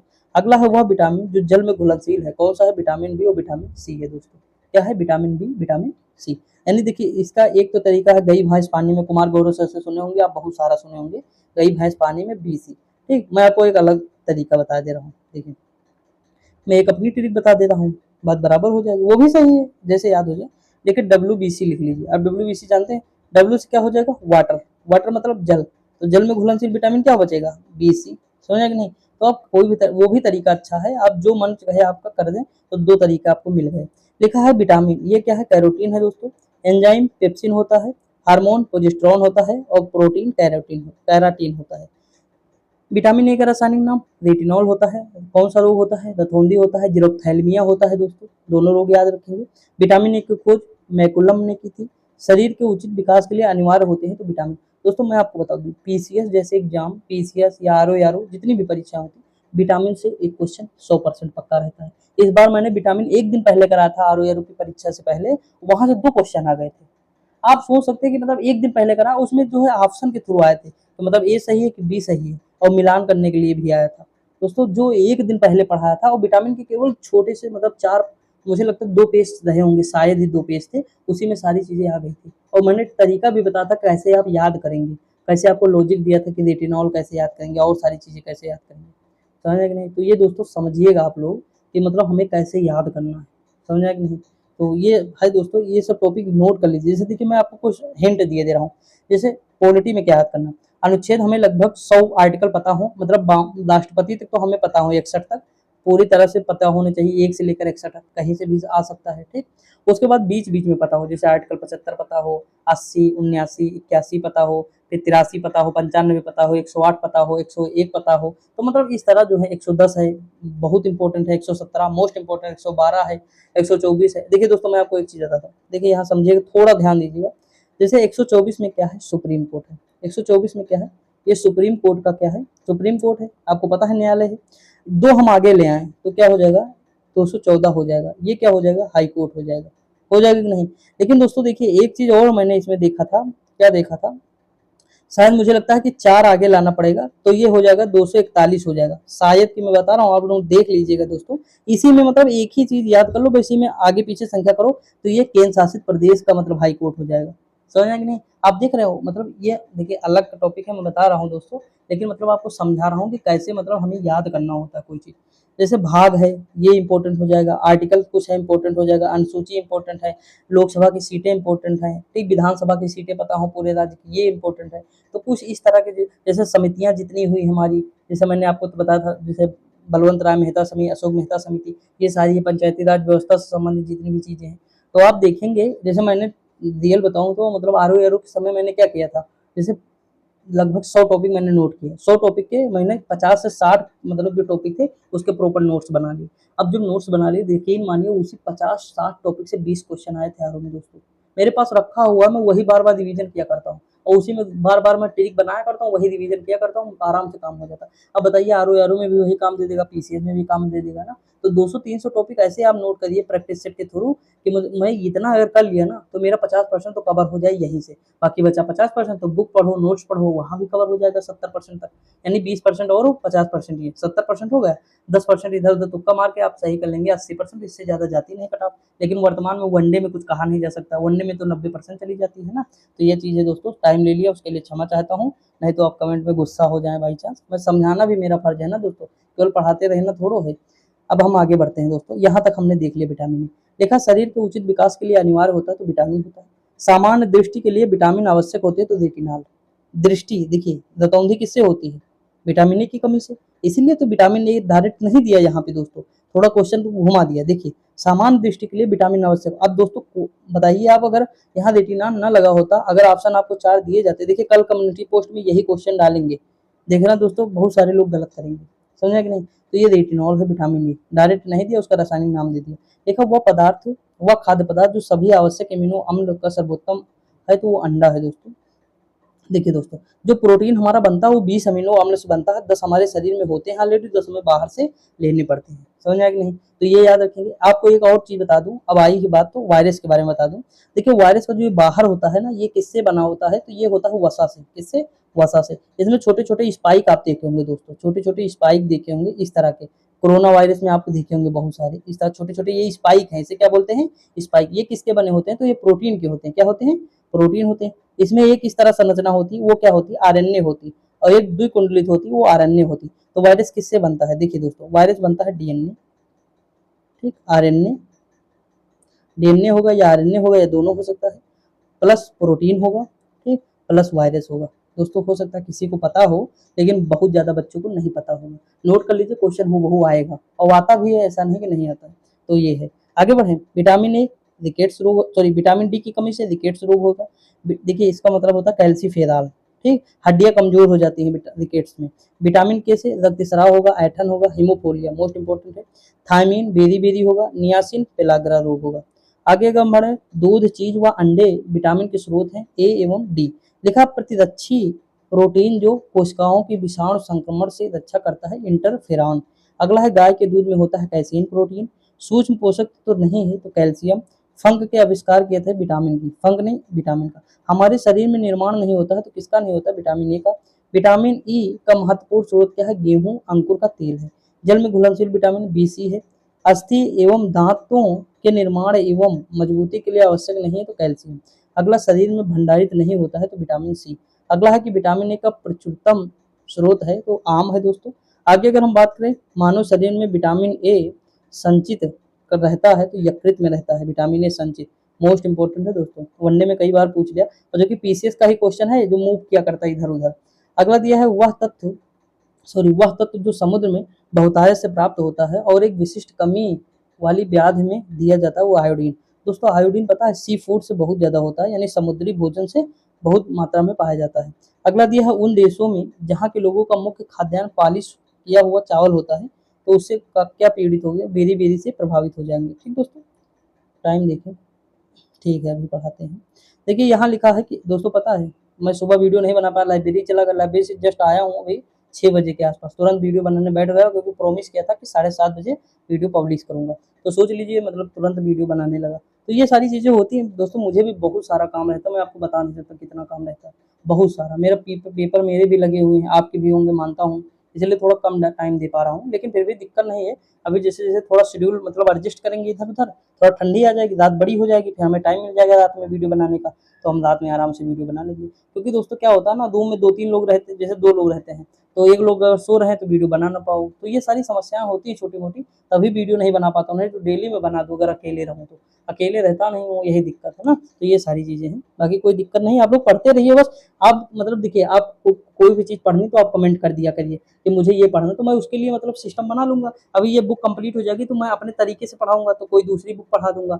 लेकिन अगर आप बताएंगे कि ये पढ़ाना है तो मैं वो पढ़ा दूंगा। लेकिन दोस्तों जीएस बताएंगे आप लोग, ठीक। प्रैक्टिस सेट देखिए, यूपी ट्रिपल एससी जो जूनियर असिस्टेंट के बच्चे हैं उनका प्रैक्टिस सेट अभी मार्केट में कोई आया नहीं, जितने जितने आए थे मैंने सारे करा दिए।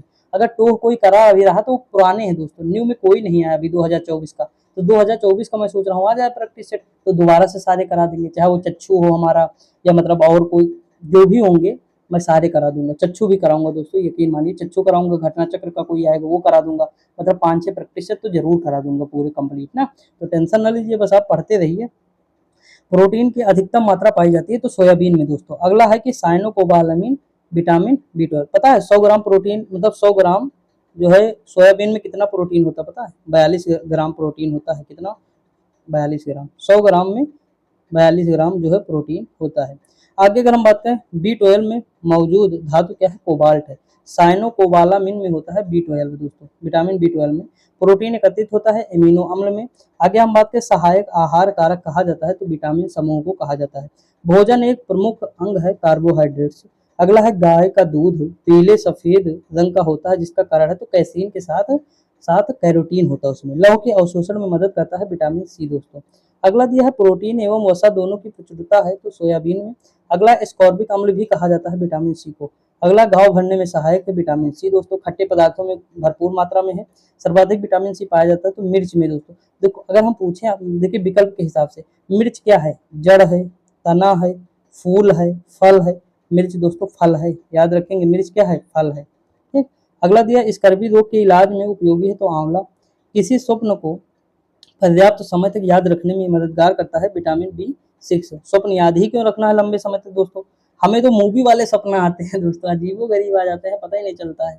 मतलब तो याद ही नहीं रखना दोस्तों, सुबह उठते हैं कहानी खत्म, अगला अपना काम शुरू, पढ़ाई लिखाई भूल जाओ।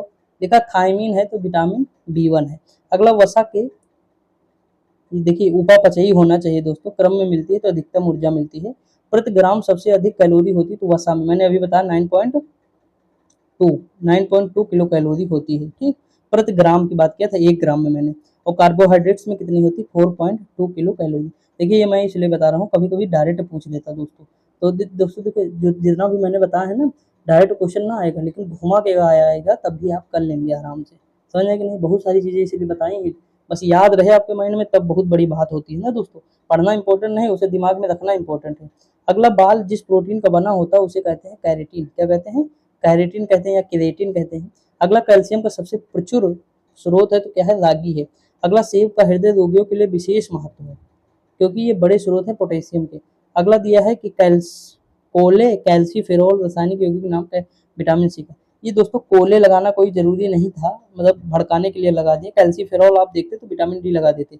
अगला है न्यूट्रास्यूटिकल्स, ऐसे उत्पाद हैं जिनमें पोषक और औषधि प्रभाव है। अगला बच्चों में प्रोटीन की न्यूनता के कारण जो रोग होता है वो मैरेस्मस होता है। अगला दिया है अल्फा कैरेटिन, एक प्रोटीन है जो उपस्थित रहता है ऊन में दोस्तों। अगला दूध का धवल रंग है तो कैसे? कैसीन के कारण। आगे अगर हम बात करें विटामिन के, विटामिन के से क्या होता है? देखिए यहाँ हो जाए नवजात शिशु में रक्त संबंधी बीमारी। अभी हम ऊपर देखे थे हीमोफेलिया, तो रक्त संबंधी हीमोफेलिया होता है। ठीक। अगला है विटामिन डी तो सूखा रोग हो जाएगा, रिकेट्स हो जाएगा। विटामिन बी बेरी बेरी देखिए ही है, विटामिन ए रतौंधी, आराम से कर लेंगे क्वेश्चन। अगला देखिए इसी तरह मिलान करने के लिए आया था आरो यारो में दोस्तों, हो सकता है यही क्वेश्चन रहा हो, जो भी रहा हो। देखिए फोलिक एसिड की अगर हम बात करें रक्त अल्पता। ठीक। विटामिन सी स्कर्वी रोग होता है, मसूड़ों में जो है खून आने लगता है। विटामिन ए रतौंधी, विटामिन बी 1 बेरी बेरी। अगर हम आगे बढ़े दोस्तों, देखिए कितनी बार क्वेश्चन आया है दोस्तों, तो क्या हम इससे अंदाजा नहीं लगा सकते हैं कि पीसीएस जैसे कोई भी एग्जाम अगर होंगे तो यहाँ से क्वेश्चन बनने के चांस है? 100% लगा सकते हैं यार, विटामिन बनेगा बनेगा। और यहीं से वनडे में क्या करेगा? एक सिंपल उठा लेगा, बस काम खत्म। देखिए विटामिन बी 12 कोबाल्ट, अभी देखिए साइनोकोबाला में। हीमोग्लोबिन होता है, लौह आयरन, क्लोरोफिल मैग्नीशियम। उसके बाद चैल्कोपायराइट कापर होता है यानी तांबा। ठीक। चैल्को आप देखे होंगे, चैल्कोलिथिक एज सुने हो? चैल्कोलिथिक पाषाण, ताम्र पाषाण काल, चैल्कोलिथिक एज कहाँ सुने होंगे? इतिहास में अगर आप देखे होंगे ताम्र पाषाण काल को, चैल्कोलिथिक एज वही है चैल्को। देखिए चैल्को लगा है तो ताम्र यानी तांबा। हमें कहीं से रिलेट करना पड़े क्या जाता है यार, हमें क्वेश्चन सही होना चाहिए बस, हमें कुछ नहीं, मतलब गोला भरो हमारा एकदम सही होना चाहिए। रतौंधी देखिए विटामिन ए हो जाएगा, रिकेट्स विटामिन डी हो जाएगा, स्कर्वी विटामिन सी हो जाएगा, बेरी बेरी विटामिन बी हो जाएगा। ठीक दोस्तों। अगला है विटामिन की बात करें तो कैरोटीन विटामिन है हमारा। पेप्सिन एंजाइम होता है दोस्तों। हार्मोन क्या होता है? टेस्टोस्टेरोन होता है जो मनुष्य में होता है। ठीक। अगर हम प्रोटीन की बात करें कैरेटिन, दोस्तों आप देखे होंगे कि 3 प्रोटीन होते हैं, मतलब 3 एंजाइम होते हैं। कौन कौन से होते हैं? ट्रिप्सिन, पेप्सिन और एमाइलेज। मतलब होता है ट्रिप्सिन होता है, एमाइलेज होता है, पेप्सिन होता है। ठीक। तो पेप्सिन प्रोटीन का पाचन करता है। वसा का करता कौन करता है? वो जो है लाइपेज, एमाइलेज और ट्रिप्सिन होता है दोस्तों। लाइपेज ए पेप्सिन नहीं हो तो वहां पे यूज होता है। 3 आप सुने होंगे लाइपेज। तो देखिए लाइपेज जो है वसा का पाचन करता है। ठीक। एमाइलेज किसका करता है? तो ये कार्बोहाइड्रेट्स का पाचन करता है एमाइलेज। और जो ये करता है मतलब ट्रिप्सिन करता है, ये प्रोटीन का पाचन करता है। दोस्तों मैंने कैसे याद किया है बता दूं? चलो हम किसी अगले दिन बताएंगे कि मैंने इसे कैसे याद किया, थोड़ी सी ट्रिक लगे। देखिए लाइपेज यानी हमें लालच, लाइपेज यानी लालच, थोड़ा मैंने ये इस तरह याद कर लिया लालच। अब लालच आएगी तो किस में आता है? मोमोज, बर्गर, पिज्जा, यानी जो तेल वाली चीजें होती, समोसा, इसमें लालच आएगा, खाने के लिए मन कहेगा। तो वसा है कि नहीं उसमें, बताइएगा? तो वसा है यानी लाइपेज वसा का पाचन करेगा, लालच आएगा। एमाइलेज जैसे गाड़ी क्या कर देती है? एमाइलेज देती है यानी ऊर्जा। ऊर्जा कौन देगा? कार्बोहाइड्रेट देगा ना, तुरंत ऊर्जा कौन देगा? कार्बोहाइड्रेट। तो तुरंत एनर्जी हमें चाहिए तो एमाइलेज यानी कार्बोहाइड्रेट्स। अब बचा ट्रिप्सिन तो प्रोटीन, पी उसमें है, पी इसमें है, काम हो गया, काम खत्म। तो ये थोड़ा मतलब याद करना पड़ेगा दोस्तों, ऐसे ही याद किया था मैंने, इसलिए मैंने बता दिया ताकि आपका काम हो जाए। कभी-कभी आपको नहीं याद होता होगा, तो थोड़ी बहुत मेरी सहायता से याद हो जाएगा तो अच्छी बात है। लिखा विटामिन बी6 ये धान का चोकर है, राइस ब्रेन है। विटामिन बी2 क्या है, हरी व सब्जियों में होता है। विटामिन ई क्या होता है, गेहूं अंकुरित तेल होता है। विटामिन के होता है अल्फा अल्फा। समझ में आया कि नहीं दोस्तों?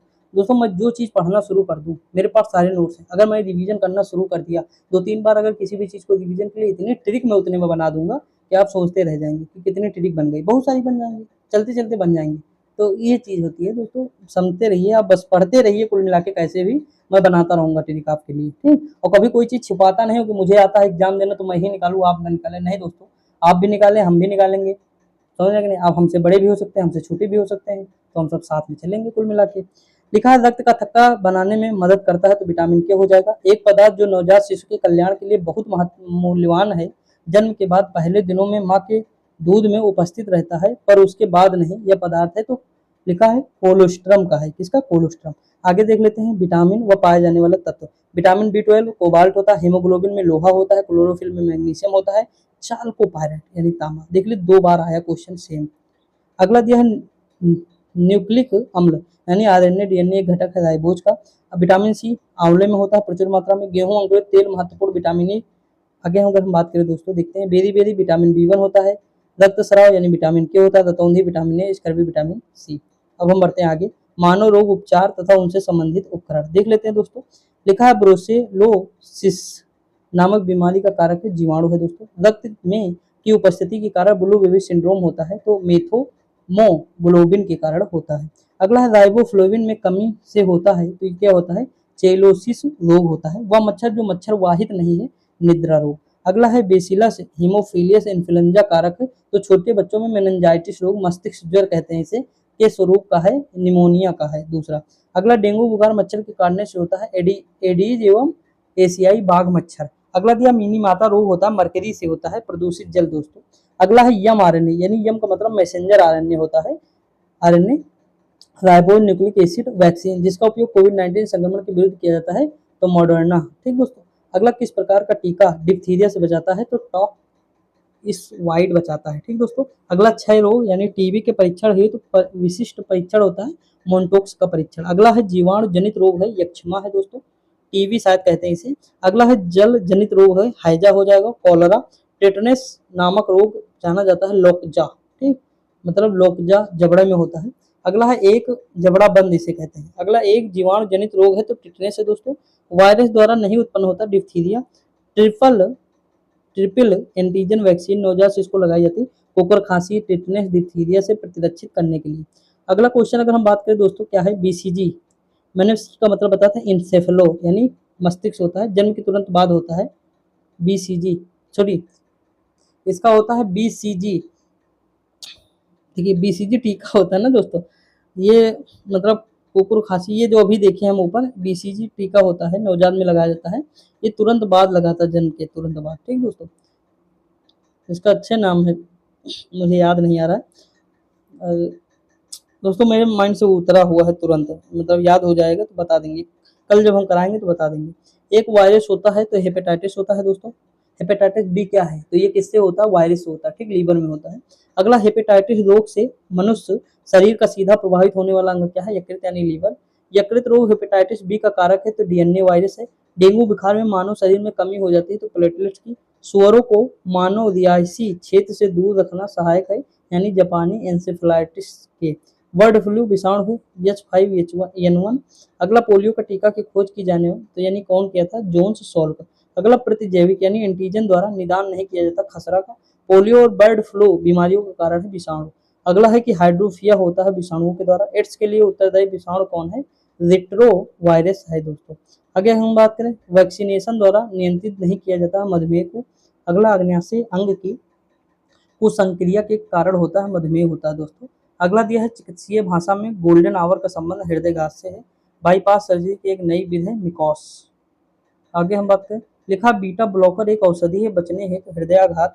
कवक जनित रोग है, तो गंजापन। वह सूक्ष्मजीव जो जैव उर्वरक के रूप में प्रयोग होता है, तो साइनोबैक्टीरिया। अगला है कैडमियम के दीर्घकालीन विषाक्तन से होता है टाइटाई रोग। मनुष्य में मांसपेशियों में थकावट आती है, लैक्टिक अम्ल के जमा हो जाने के कारण। निर्जलीकरण के दौरान कमी हो जाती है तो सोडियम क्लोराइड की। ठीक दोस्तों, लिखा है यूरिक अम्ल के जमाव से होता है गठिया रोग होता है दोस्तों। अगला है कि नोक नी संलक्षण उत्पन्न होता है फ्लोराइड के प्रदूषण द्वारा। आयोडीन की कमी से होता है घेंघा रोग। मलेरिया निदान है तो आर्थीटर नामक की औषधि प्राप्त होती है बीजीय पादप से। मलेरिया और डेंगू में उभयनिष्ठ नहीं होते हैं मच्छर प्रजाति, प्रोटोजोआ द्वारा होता है। मलेरिया दो किससे होता है? प्रोटोजोआ से। मलेरिया में भारत में मलेरिया के 65% रोगियों के लिए उत्तरदायी परजीवी है कौन है? P Y wax. मलेरिया रोग की प्रभावी औषधि कुनैन का निष्कर्षण किया जाता है सिंकोना की छाल से।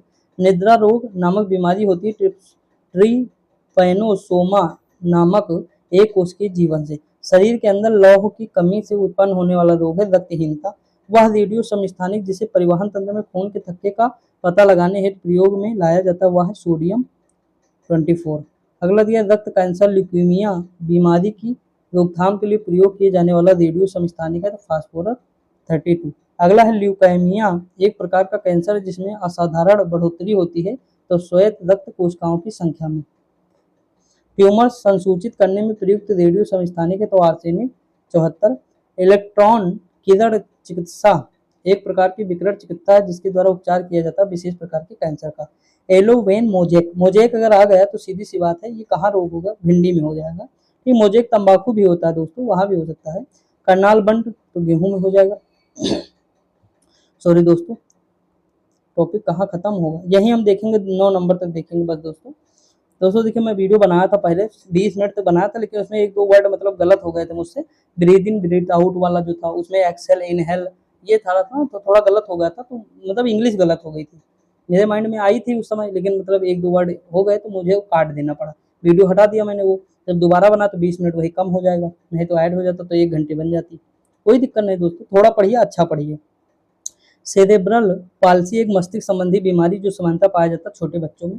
मस्तिष्क और मेरुरज्ज पर चढ़ी झिल्ली में सूजन आ जाने से होने वाला रोग मेनिंजाइटिस है। मनुष्य के अंगों में से एक हानिकारक विकिरण में सबसे कम संग्रह अंग है मस्तिष्क। अस्पताल में कैथ लैब होगी कार्डियोलॉजी विभाग में। अगला एड्स की जांच हेतु किया जाता है एलिसा टेस्ट। मस्तिष्क की क्रियाविधि रिकॉर्ड करने हेतु किया जाता है ईईजी। देखिए दोस्तों इलेक्ट्रो इंसेफेलोग्राफ, इंसेफेलो मतलब मस्तिष्क, ठीक। टाइफाइड के पुष्टिकरण हेतु किया जाता है बिडोल टेस्ट। एमआरआई का पूर्ण रूप क्या है? Magnetic resonance imaging. ठीक दोस्तों, अब हम आगे बढ़ते हैं, देखते हैं पहला क्वेश्चन क्या लिखा है इसमें कि गति प्रेरक यानी पेस मेकर का कार्य होता है तो क्या होता है? यह हृदय स्पंदन को नियमित करता है दोस्तों। क्या करता है? नियमित करता है। अगला क्वेश्चन है कि मानव गुर्दे की पथरी बनती है तो कैल्शियम ऑक्जिलेट के कारण बनती है। दोस्तों देखिए यहाँ पे सामने पता नहीं क्या दिया हुआ है, हट नहीं रहा है, लेकिन कोई दिक्कत नहीं, आपको उससे प्रॉब्लम नहीं होनी चाहिए।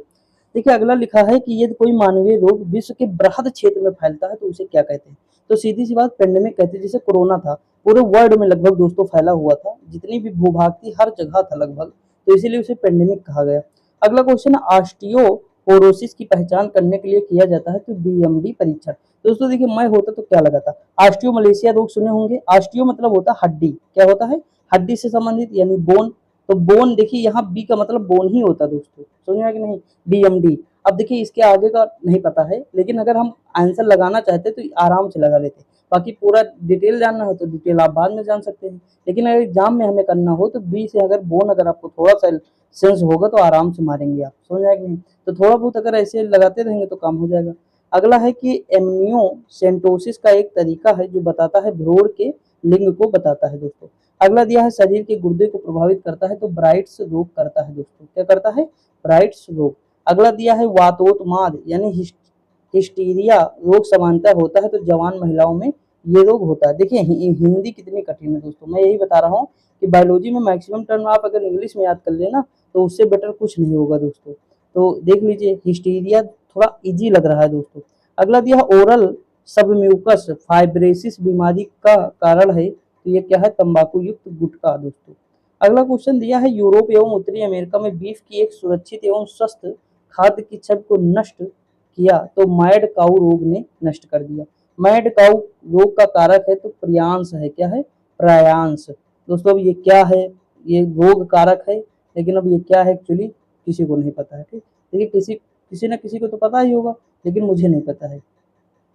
देखिए जो ईमानदारी है, ईमानदारी बता रहा हूँ दोस्तों, नहीं पता है तो नहीं पता है, उसमें क्या। देखिए लिखा है एम्फाइसीमा एक ऐसी व्याधि है जो पर्यावरणीय प्रदूषण द्वारा होती है और इससे प्रभावित मानव अंग है तो फुसफुस या फेफड़ा होता है। अगला WHO के अनुसार एशिया का पहला देश जिसने माता से बच्चे को होने वाले HIV का उन्मूलन कर दिया वो थाईलैंड है। कौन सा है? थाईलैंड है दोस्तों। मोस्ट इंपोर्टेंट क्वेश्चन याद रखेंगे आप। अगला, जब डॉक्टर किसी को कहता है कि उसे टेट्राप्लेजिया हो गया है तो इसका आशय क्या है?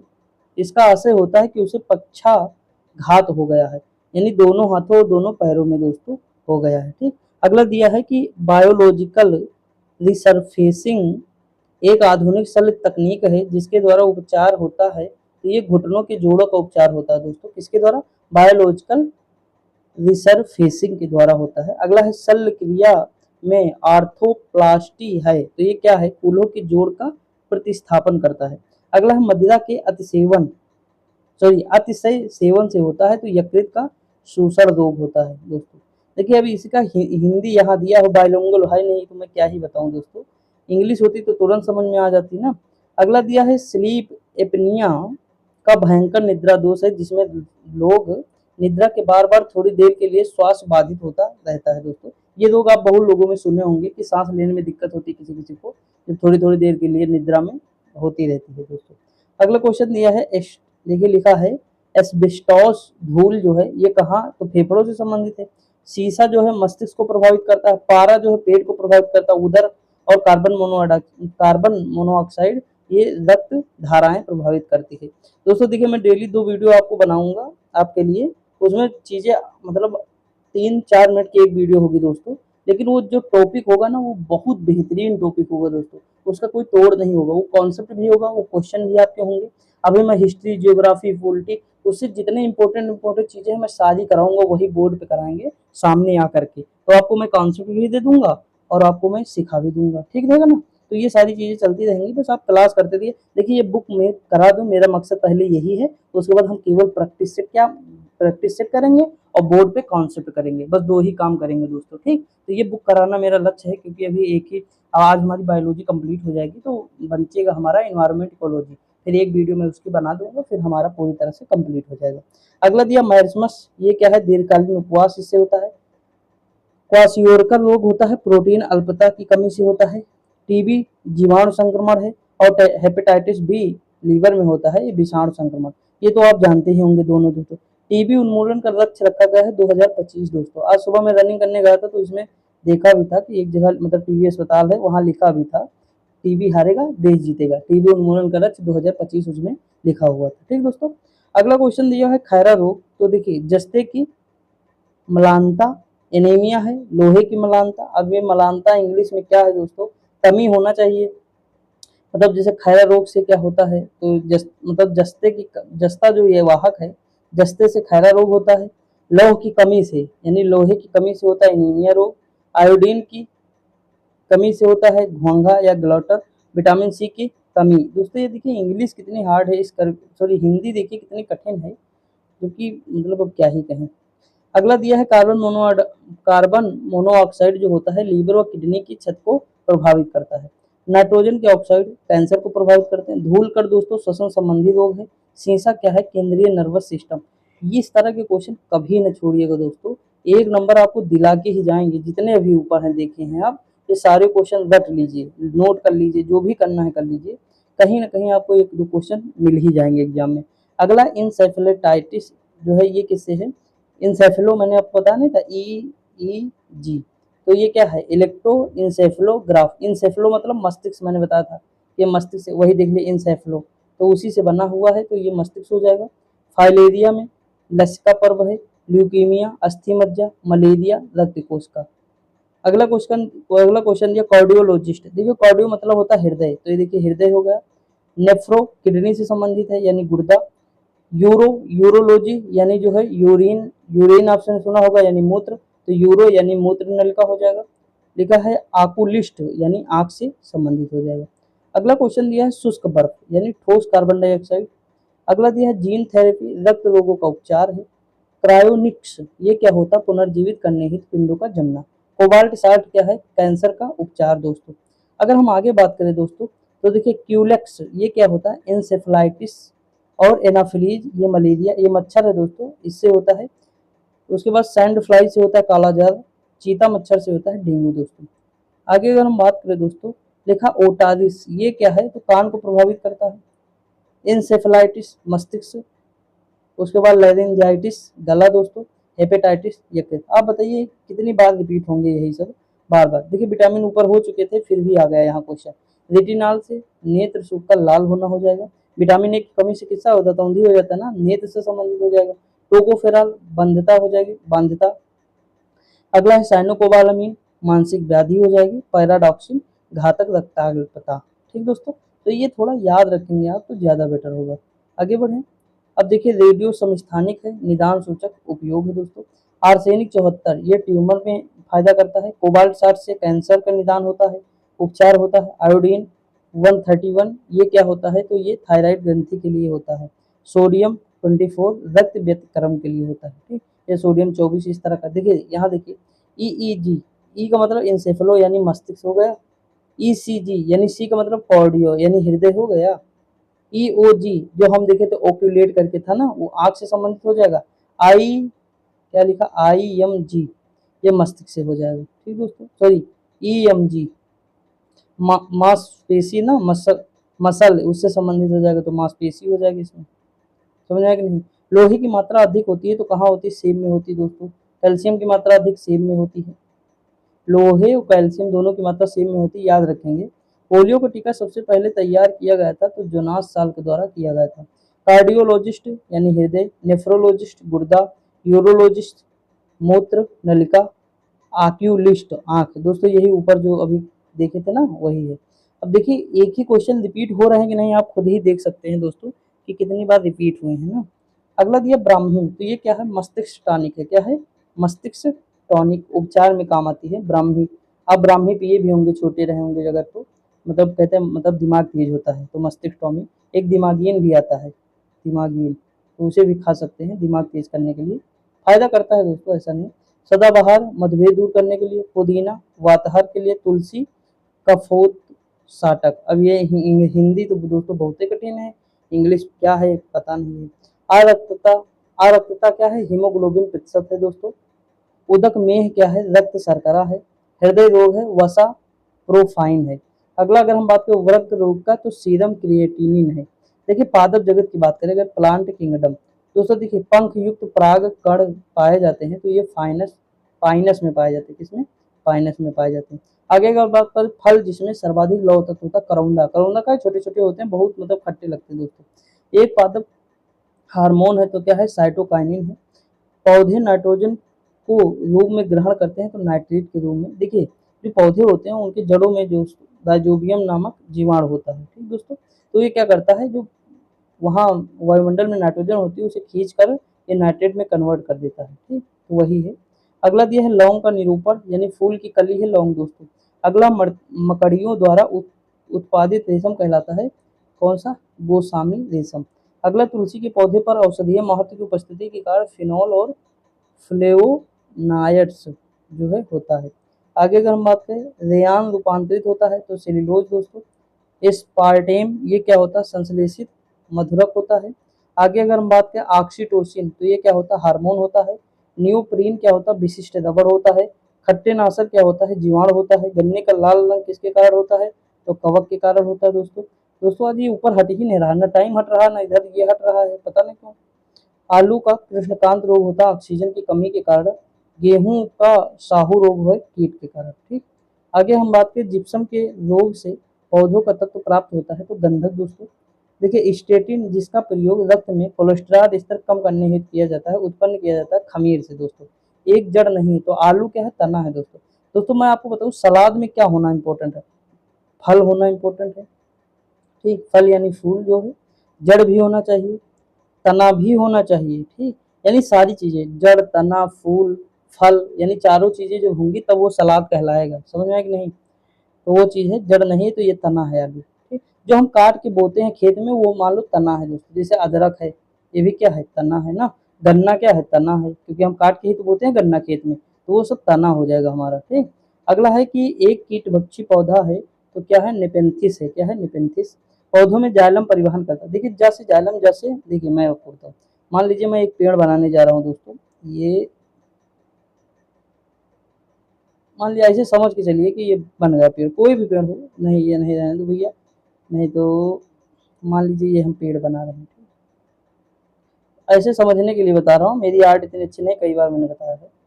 तो यहाँ मान लीजिए ये हो गया हमारा, तो यहाँ मान लीजिए कुछ कुछ भी कली के रूप में कुछ भी समझिए। तो यहाँ देखिए जड़ में क्या होगा, सीधी सी बात H2O होगा, होगा कि नहीं, जल होगा कि नहीं दोस्तों। ये इसमें दो मतलब ऊतक होते हैं, एक जाइलम होता है, एक फ्लोएम। तो ये जल ले जाएगा पेड़ों के पत्ते तो ऊपर चढ़ाएगा जाइलम, यानी ये किसका परिवहन करेगा, जल का करेगा। और सूर्य के प्रकाश के थ्रू जो है फोटोसिंथेसिस के तहत जो क्या होगा, सूर्य जब भोजन बनाएगा तो फ्लोएम के तहत ये भोजन जो है नीचे लाएगा, इसके फ्लोएम। देखिए जा से जाइलम, जा से जल, तो जल का परिवहन कौन करता है, जाइलम परिवहन किसका करता है, जैसे जाइलम जैसे जल, फा से फ्लोएम, फा से फूड यानी खाना, समझा कि नहीं। तो दोनों याद हो जाएंगे आपको। अगला है लेग हीमोग्लोबिन पाई जाती है तो लेग्यूम मूल ग्रंथियों में। अगला केला, जो एक पके फल के रूप में अत्यधिक मूल्यवान भोज्य पदार्थ माना जाता है, के प्रति 100 ग्राम में होता है तो ऊर्जा की 116 किलो कैलोरी होती है दोस्तों, याद रखेंगे 100 ग्राम में। अगला कुनैन के अतिरिक्त एक शाकीय औषधि जो मलेरिया के उपचार के लिए प्रयोग की जाती है वो है आर्टीथर। अगला देश सिंकोना की छाल से प्राप्त औषधि को मलेरिया के उपचार के लिए प्रयुक्त किया जाता था। जिस कृत्रिम औषध ने इस प्राकृतिक उत्पाद को प्रतिस्थापित किया है वह है क्लोरोक्विन। अगला मच्छर कॉइल में प्रयोग होने वाला पायरेथ्रिन प्राप्त होता है एक बीजीय पौधे से। अगला है तना, क्या है तो अदरक है दोस्तों। लौंग क्या है, सूखे फूल की कलियां होती हैं लौंग। अगला है लाइकेन्स सबसे अच्छे सूचक हैं, तो ये किसके हैं, वायु प्रदूषण के। पर्णहरित यानी क्लोरोफिल में तत्व पाया जाता है मैग्नीशियम में। पुदीना में तेल का अधिकतम प्रतिशत पाया जाता है तो पत्ती में दोस्तों होता है। अगला चिलगोजा प्राप्त होता है तो पाइनस जिरार्डियाना में। अगला दिया है पाइन प्रजाति के बीज से प्राप्त होता है तो क्या होता है, चिलगोजा दोस्तों। आगे हम बात करें पौधे के तने से हम प्राप्त करते हैं तो हल्दी दोस्तों। उसके बाद कुकुच स्रोत है मार्फिन का। पौधे के तने का उत्पाद नहीं है तो कपास नहीं है। हाइड्रोफाइट्स कहते हैं तो एक जलीय पौधे को। लिखा है साइटोट्रॉन ऐसा संयंत्र है जिससे उत्पन्न किया जाता है कृत्रिम मौसम। लिटमस अम्ल क्षार सूचक प्राप्त होता है तो लाइकेन से। लाल मिर्च तीखी होती है क्योंकि उसमें उपस्थित होता है कैप्साइमिन, सॉरी कैप्सिकम, जो कैप्सिकम नहीं होता दोस्तों उसी से बना है कैप्साइसिन। अगला है कि अफीम एक मुख्य अवयव है मार्फिन का। ठीक दोस्तों, आगे बढ़ें। अगला क्वेश्चन है कि पोस्त पौधे के अधपके फल से प्राप्त होता है तो ये अफीम होता है दोस्तों। अगला है कि जीवित ऊतक उच्च वर्गीय पौधों में जैव पोषक वाहक का कार्य करता है तो फ्लोएम। अभी देखिए मैंने आपको बताया ना, पोषक वाहक है, पोषक क्या है, वही भोजन दोस्तों, फ्लोएम हो जाएगा। नोस्कापीन प्राप्त होता है पोस्ता यानी पॉपी से। अगला है नीलहरित शैवाल का उपयोग नत्रजन आपूर्ति हेतु किया जाता है धान को। अगला विश्व का सबसे बड़ा पुष्प रिफ्लेसिया है। वह पादप रेशा जो तने से प्राप्त होता है सनई है दोस्तों। लिखा है कुट्टू का आटा प्राप्त होता है फाइगोपाइन से। अगला है बीजों के प्रकीर्णन की सेंसर विधि पाई जाती है पोस्ते में। सहतूत का फल है तो सोरोसिस है। फल पकवन हेतु प्रयोग होने वाला रसायन है एथेफोन। अगला है शकरकंद का जो है संग्रह अंग नहीं है तो तना या जड़ नहीं। एक पौधे के भोजन के उत्पादन के लिए आवश्यक है कार्बन डाइऑक्साइड, सॉरी दोस्तों ये क्या है, कार्बन डाइऑक्साइड है। देखिए इसके बारे में मैं आपको ऑलरेडी बता चुका हूँ। मरुभूमि के पादप अधिकतर होते हैं तो मांसल होते हैं। अगला तो यह है कि पृथ्वी पर अधिकांश ऑक्सीजन उत्पादित होता है तो शैवालों से। पृथ्वी पर अधिकांश जो ऑक्सीजन उत्पादित होता है तो जो शैवाल होते हैं उसी से होता है दोस्तों। ठीक, आगे अगर हम बात करें दोस्तों, अधिकतम कुशलता पूर्वक सौर ऊर्जा के रासायनिक ऊर्जा में परिवर्तित होता है तो क्लोरेला है। वानस्पतिक नामकरण की द्विपद्धति मतलब द्विपदी पद्धति दी जाती है तो सी लीनियस द्वारा। अगला अंतरजाइलमी यानी इंट्राजाइलरी फ्लोएम पाया जाता है स्टेक कना में। दोस्तों देखिए हार्ड है क्वेश्चन, मैं मानता हूँ, ऐसा नहीं बिल्कुल इजी नहीं है कि आप तुरंत कर लेंगे। कुछ क्वेश्चन इजी होते हैं लेकिन सारे नहीं होते हैं। अपना भोजन अकार्बनिक पौधों से निर्मित करता है तो रबड़ का पौधा। फलों का एक प्रकार है जिसमें लीची को रखा जाता है वह है नट। क्या है, नट। एक नट है तो लीची है दोस्तों, समझ रहे हैं। सबसे पहला ट्रांसजेनिक पौधा है तंबाकू का। लहसुन में पाया जाता है तो एलिसिन पाया जाता है। अफीम ये क्या है, फल से प्राप्त होती है। हींग जड़ से। उसके बाद अगर हम बात करें तो देखिए रबड़ तना से, कुनैन छाल से। ऑक्सिन इसका कार्य है शिखर प्रधानता, पादप हार्मोन है दोस्तों, शिखर प्रधानता है। जिबरेलिन कोशिका वृद्धि करता है। साइटोकाइनिन कोशिका विभाजन करता है। ऑक्सैलिक अम्ल ये है वृद्धि अवरोधक है दोस्तों, पौधों को बढ़ने नहीं देता है। ठीक, आगे बढ़ें।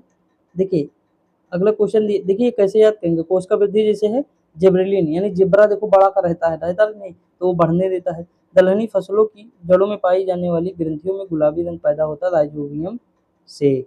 अगला दिया है कि पर्णहरित का मुख्य तत्व है मैग्नीशियम। वह रोग जो संसार में विलुप्त हो गया वो चेचक है। ठीक दोस्तों, अगला दिया है जीवाणु एवं विषाणु कवक। मोस्ट इंपोर्टेंट है, ये क्वेश्चन ले जाओ दोस्तों, यहीं से ले जाओ, टेंशन न लो, हर एग्जाम में आता है, चाहे वो आप कोई भी एग्जाम दे। लिखा हुआ विषाणु जो अत्यधिक संक्रामक रोग चेचक के लिए जिम्मेदार है ओरियोला विषाणु है। वाटुलिज्म यानी बाटुलिज्म है तो भोज्य पदार्थों से होने वाला विषैलापन। वह कैंसर जो पूरे विश्व में सामान्यतः सर्वाधिक पाया जाता है तो कार्सिनोमा। अगला है कि सल्फर ड्रग प्रकार की औषधि है प्रतिजीवाणु। आगे हम अगर बात करें दोस्तों व्याधि और कारक, देखिए लिखा है कि पेप्टिक व्रण यानी जीवाणु हो जाएगा, जो है डेंगू होता है विषाणु के कारण, पील पाँव होता है कृमि रोग के कारण, मलेरिया होता है प्रोटोजोआ के कारण। यहाँ लिखा प्रश्न में बैक्टीरिया के स्थान पर हिंदी में विषाणु लिखा, मतलब जीवाणु के स्थान पर विषाणु लिखा था, जो कि त्रुटिपूर्ण था दोस्तों। हाँ हो सकता है दोस्तों ऐसा, क्योंकि इंग्लिश तो सही रहती है लेकिन हिंदी गलत हो जाती है। एथेनॉल के व्यावसायिक उत्पादन में प्रयोग में लाया जाने वाला खमीर है तो सैक्रोमाइसीज सेरेविसी है। एड्स होता है विषाणु से होता है दोस्तों। साल्क टीका संबंधित है पोलियो व्याध से। आगे अगर हम बात करें जापानी एन्सेफलाइटिस का कारक होता है तो विषाणु होता है। लिखा है पैथोजीन जो सामान्य जुकाम के लिए उत्तरदायी होता है फैलता है तो रीनो यानी राइनो वायरस से। अगला दिया पोलियो का वायरस शरीर में प्रवेश करता है दूषित भोजन व जल से। सूक्ष्म जीव को देखा जा सकता है कंपाउंड दूरबीन द्वारा। अगला दिया है एक जीव जो ताड़ी की किण्वन में सहायक हुआ है सैक्रोमाइसीज। इस तरह के क्वेश्चन बनते हैं दोस्तों। रसेदार सब्जी में प्रयोग होने वाला मशरूम होता है तो कवक होता है। एक सूक्ष्म जीव जो शराब उद्योग के अल्कोहलिक किण्वन के लिए प्रयुक्त होता है एक है तो ईस्ट है। अगला सूर्य के प्रकाश के अदृश्य अंश यानी भाग में प्रकाश संश्लेषण किया जाता है कुछ बैक्टीरिया द्वारा। अजोला यानी ओजोला है एक जलीय फर्म है। एक अनुवांशिक विकार है तो अधिरक्त स्राव है। जो भोजन का विषाक्त होना या बाटुलिज्म उत्पन्न होता है तो ये क्या होता है क्लोरोस्ट्रीडियम स्पीच के संदूषण से। आगे अगर हम बात करें आंत के जीवाणुओं द्वारा संश्लेषित होता है तो B12 और विटामिन के। खमीर एक उदाहरण है कवक का दोस्तों। सबसे जहरीला कवक होता है तो ऐसे नीटा फाइलाइडीज होता है दोस्तों। याद रखेंगे, थोड़ा इंपॉर्टेंट है लेकिन कठिन भी है वहाँ ये वर्ड दोस्तों, इतनी आसानी से माइंड में नहीं सेट होते हैं, मैं बहुत अच्छे से जानता हूँ, आप भी जानते होंगे। और लिखा है कि नाइट्रोजन का स्थिरीकरण नहीं करता है तो माइकोराइजा नहीं करता है दोस्तों। आगे बढ़ें। देखिए फ्लेग होता है, फ्लेग जो फैलता है वो जीवाणु से होता है। एड्स विषाणु, गंजापन कवक के कारण, मलेरिया प्रोटोजोआ। सारे इंपॉर्टेंट है दोस्तों, याद रखेंगे आप। वह रोग जो वायरस या विषाणु द्वारा नहीं होता है वो क्षय रोग है दोस्तों। क्या है? क्षय रोग है। अगला जीवाणु द्वारा नहीं होता है तो खसरा नहीं होता है। देखा केवल इलेक्ट्रॉन माइक्रोस्कोप में देखे जा सकते हैं वायरस विषाणु। जीका वायरस जनक है तो माइक्रोसेफेलिस सेफैली रोग का। आगे अगर हम बात करें प्रकाश संश्लेषण दोस्तों, एक गैस जो प्रकाश संश्लेषण में उत्पन्न होती है वो क्या होती है तो ऑक्सीजन होती है। अगला है प्रकाश ऊर्जा या रासायनिक ऊर्जा में बदल जाता है तो प्रकाश संश्लेषण क्रिया में। अगला प्रकाश संश्लेषण प्रक्रिया के लिए आवश्यक है तो CO2 आवश्यक है दोस्तों। अगला समुद्री वातावरण में मुख्य प्राकृतिक उत्पादक होते हैं तो क्या होते हैं फाइटोप्लैंक्टन होते हैं। आगे अगर हम बात करें प्रकाश संश्लेषण का कारक हो सकता है तो कृत्रिम प्रकाश होगा। वह प्रकाश जिसके द्वारा पौधे अपना भोजन तैयार करते हैं कहलाती है प्रकाश संश्लेषण। क्लोरोफिल पर्णहरित पाया जाता है मैग्नीशियम, ऊपर क्वेश्चन आ भी चुका है। प्रकाश संश्लेषण के C4 चक्र को सर्वप्रथम खोजा गया था तो मक्का में दोस्तों। अगला पृथ्वी के कार्बन चक्र में कार्बन डाइऑक्साइड की मात्रा में वृद्धि नहीं करता है तो प्रकाश संश्लेषण नहीं करता है। आगे अगर हम बात करें तो हरे पौधों में भोजन निर्माण की प्रक्रिया हेतु आवश्यक ऊर्जा होती है तो सूर्य के प्रकाश से प्रकाश संश्लेषण ला सकता है कृत्रिम प्रकाश।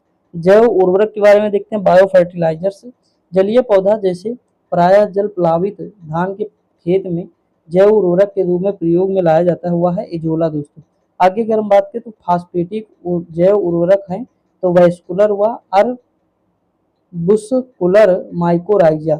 अगला हुआ जैविक नाइट्रोजन निर्धारण में संबंधित है, तो नीलहरी शैवाल है। नत्रजनी जो है उर्वरक के लिए प्रयुक्त है, तो नीलहरी शैवाल है। एक फसल जिसकी पैदावार बढ़ाने के लिए जैव उर्वरक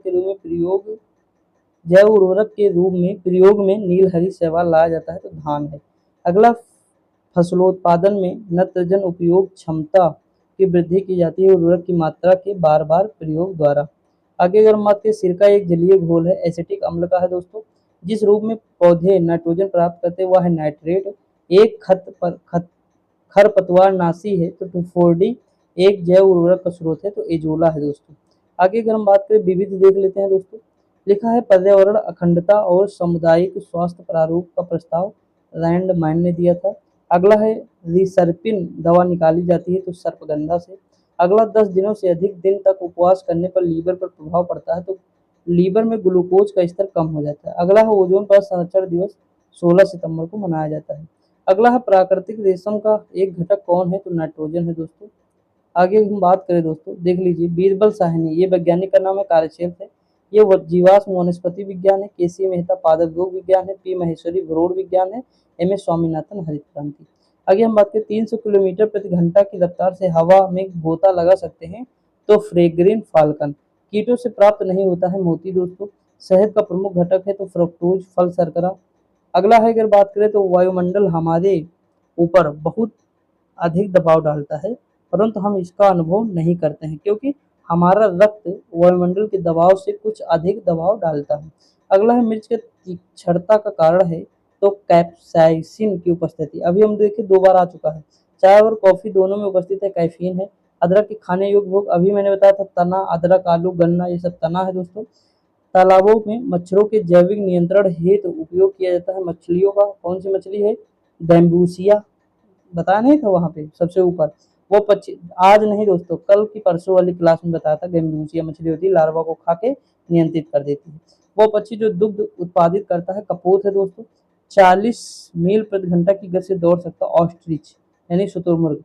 लिखा हुआ है यौगिक जिसके कारण टमाटर का रंग लाल होता है, लाइकोपिन। दोस्तों सभी लोग टमाटर को लाइक करते हैं, खाने में कुछ पड़े या ना पड़े लेकिन टमाटर जरूर पड़ेगा, तो लाइक से क्या हो जाएगा? लाइकोपिन, लाइक से लाइकोपिन। अगला, प्याजों के छिलके उतारने पर आंसू आते हैं क्योंकि प्याज निष्कासित होता है सल्फोनिक अम्ल दोस्तों। अगला है बारूदी सुरंगों का पता लगाने के लिए उपयोगी होते हैं, तो मधुमक्खी दोस्तों होते हैं। कोलेस्ट्रॉल है, एक एस्टेरॉइड है। औषधि वितरण में काम आने वाले खाली संपुट बने होते हैं, तो श्लेष के। अगला, अस्वच्छित पेयजल एवं बुरी सफाई द्वारा विकासशील देशों में उत्पन्न 3 संचरणीय रोग है। मलेरिया है, तीव्र प्रवाहिका है, उसके बाद शिस्टोसोमियासिस है। अगला है कॉपर टी का सर्वमान्य दुष्प्रभाव है रक्तस्राव का। आगे हम बात करें, प्रतिकर्षी के रूप में प्रयोग किया जाने वाला मच्छर है, तो कौन सा है? पायरेथ्रम है। आयोडीन प्राप्त होता है लैमिनेरिया से। एड्स HIV परियोजना के उन्मूलन से संबंधित योजना है संकल्प। एड्स हेतु जागरूकता का चलता फिरता दृश्य साधन है रेड रिबन एक्सप्रेस। आगे अगर हम बात करें, HIV प्लस अभ्यर्थियों के पक्ष में सरकारी पद आरक्षित करने वाला भारत का प्रथम राज्य है केरल है। प्रकृति में सर्वाधिक प्रचुर मात्रा में पाया जाता है, तो सेल्यूलोज पाया जाता है दोस्तों। अगला है जापानी मस्तिष्क ज्वर प्रकट करता है, मतलब प्रकट हुआ तो कब हुआ? 1987 में। अगला है क्लिंकर थ्योरी का संबंध है काल प्रभावन घटना से। आगे हम बात करें दोस्तों अगर, तो विश्व में हरित क्रांति के जो जनक हैं वो कौन है? नॉर्मन बोरलॉग हैं। ऐसे जुड़वा जो एक दूसरे से जुड़े होते हैं के लिए प्रयोग होता है श्यामी जुड़वा। मरीजों के पेट के अंदर का परीक्षण करने है डॉक्टरों का प्रयुक्त एंडोस्कोप कार्य करता है, तो ये प्रकाश का सकल आंतरिक परावर्तन के सिद्धांत पर।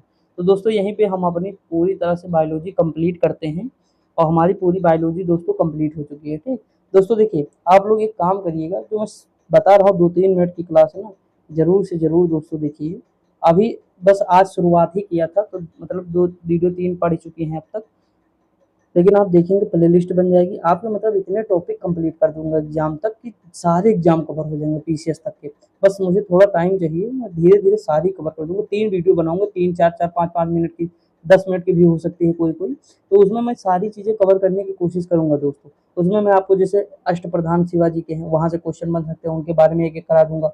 उसके बाद दिल्ली सल्तनत के जितने भी प्रशासन अकबर द्वारा जितने भी कार्य किए गए हैं सारे हम एक साथ देख लेंगे दोस्तों। जितने भी मंदिर हैं भारत के देख लेंगे, नदियाँ, मतलब इस तरह हम करके सारा ऐसे ही करेंगे, बस 10-15 मिनट की वीडियो बनेगी, उसमें हम बहुत सारी चीज़ें कवर कर रहे होंगे, ठीक दोस्तों। और उससे रिलेटेड फिर आप क्वेश्चन कहीं भी लगाइए, कोई दिक्कत नहीं, आपके आराम से क्वेश्चन होंगे, सारे के सारे होंगे, तो टेंशन की बात नहीं है दोस्तों। तो आज के लिए दोस्तों बस इतना ही, मिलते हैं अगली वीडियो में, तब तक के लिए जय हिंद।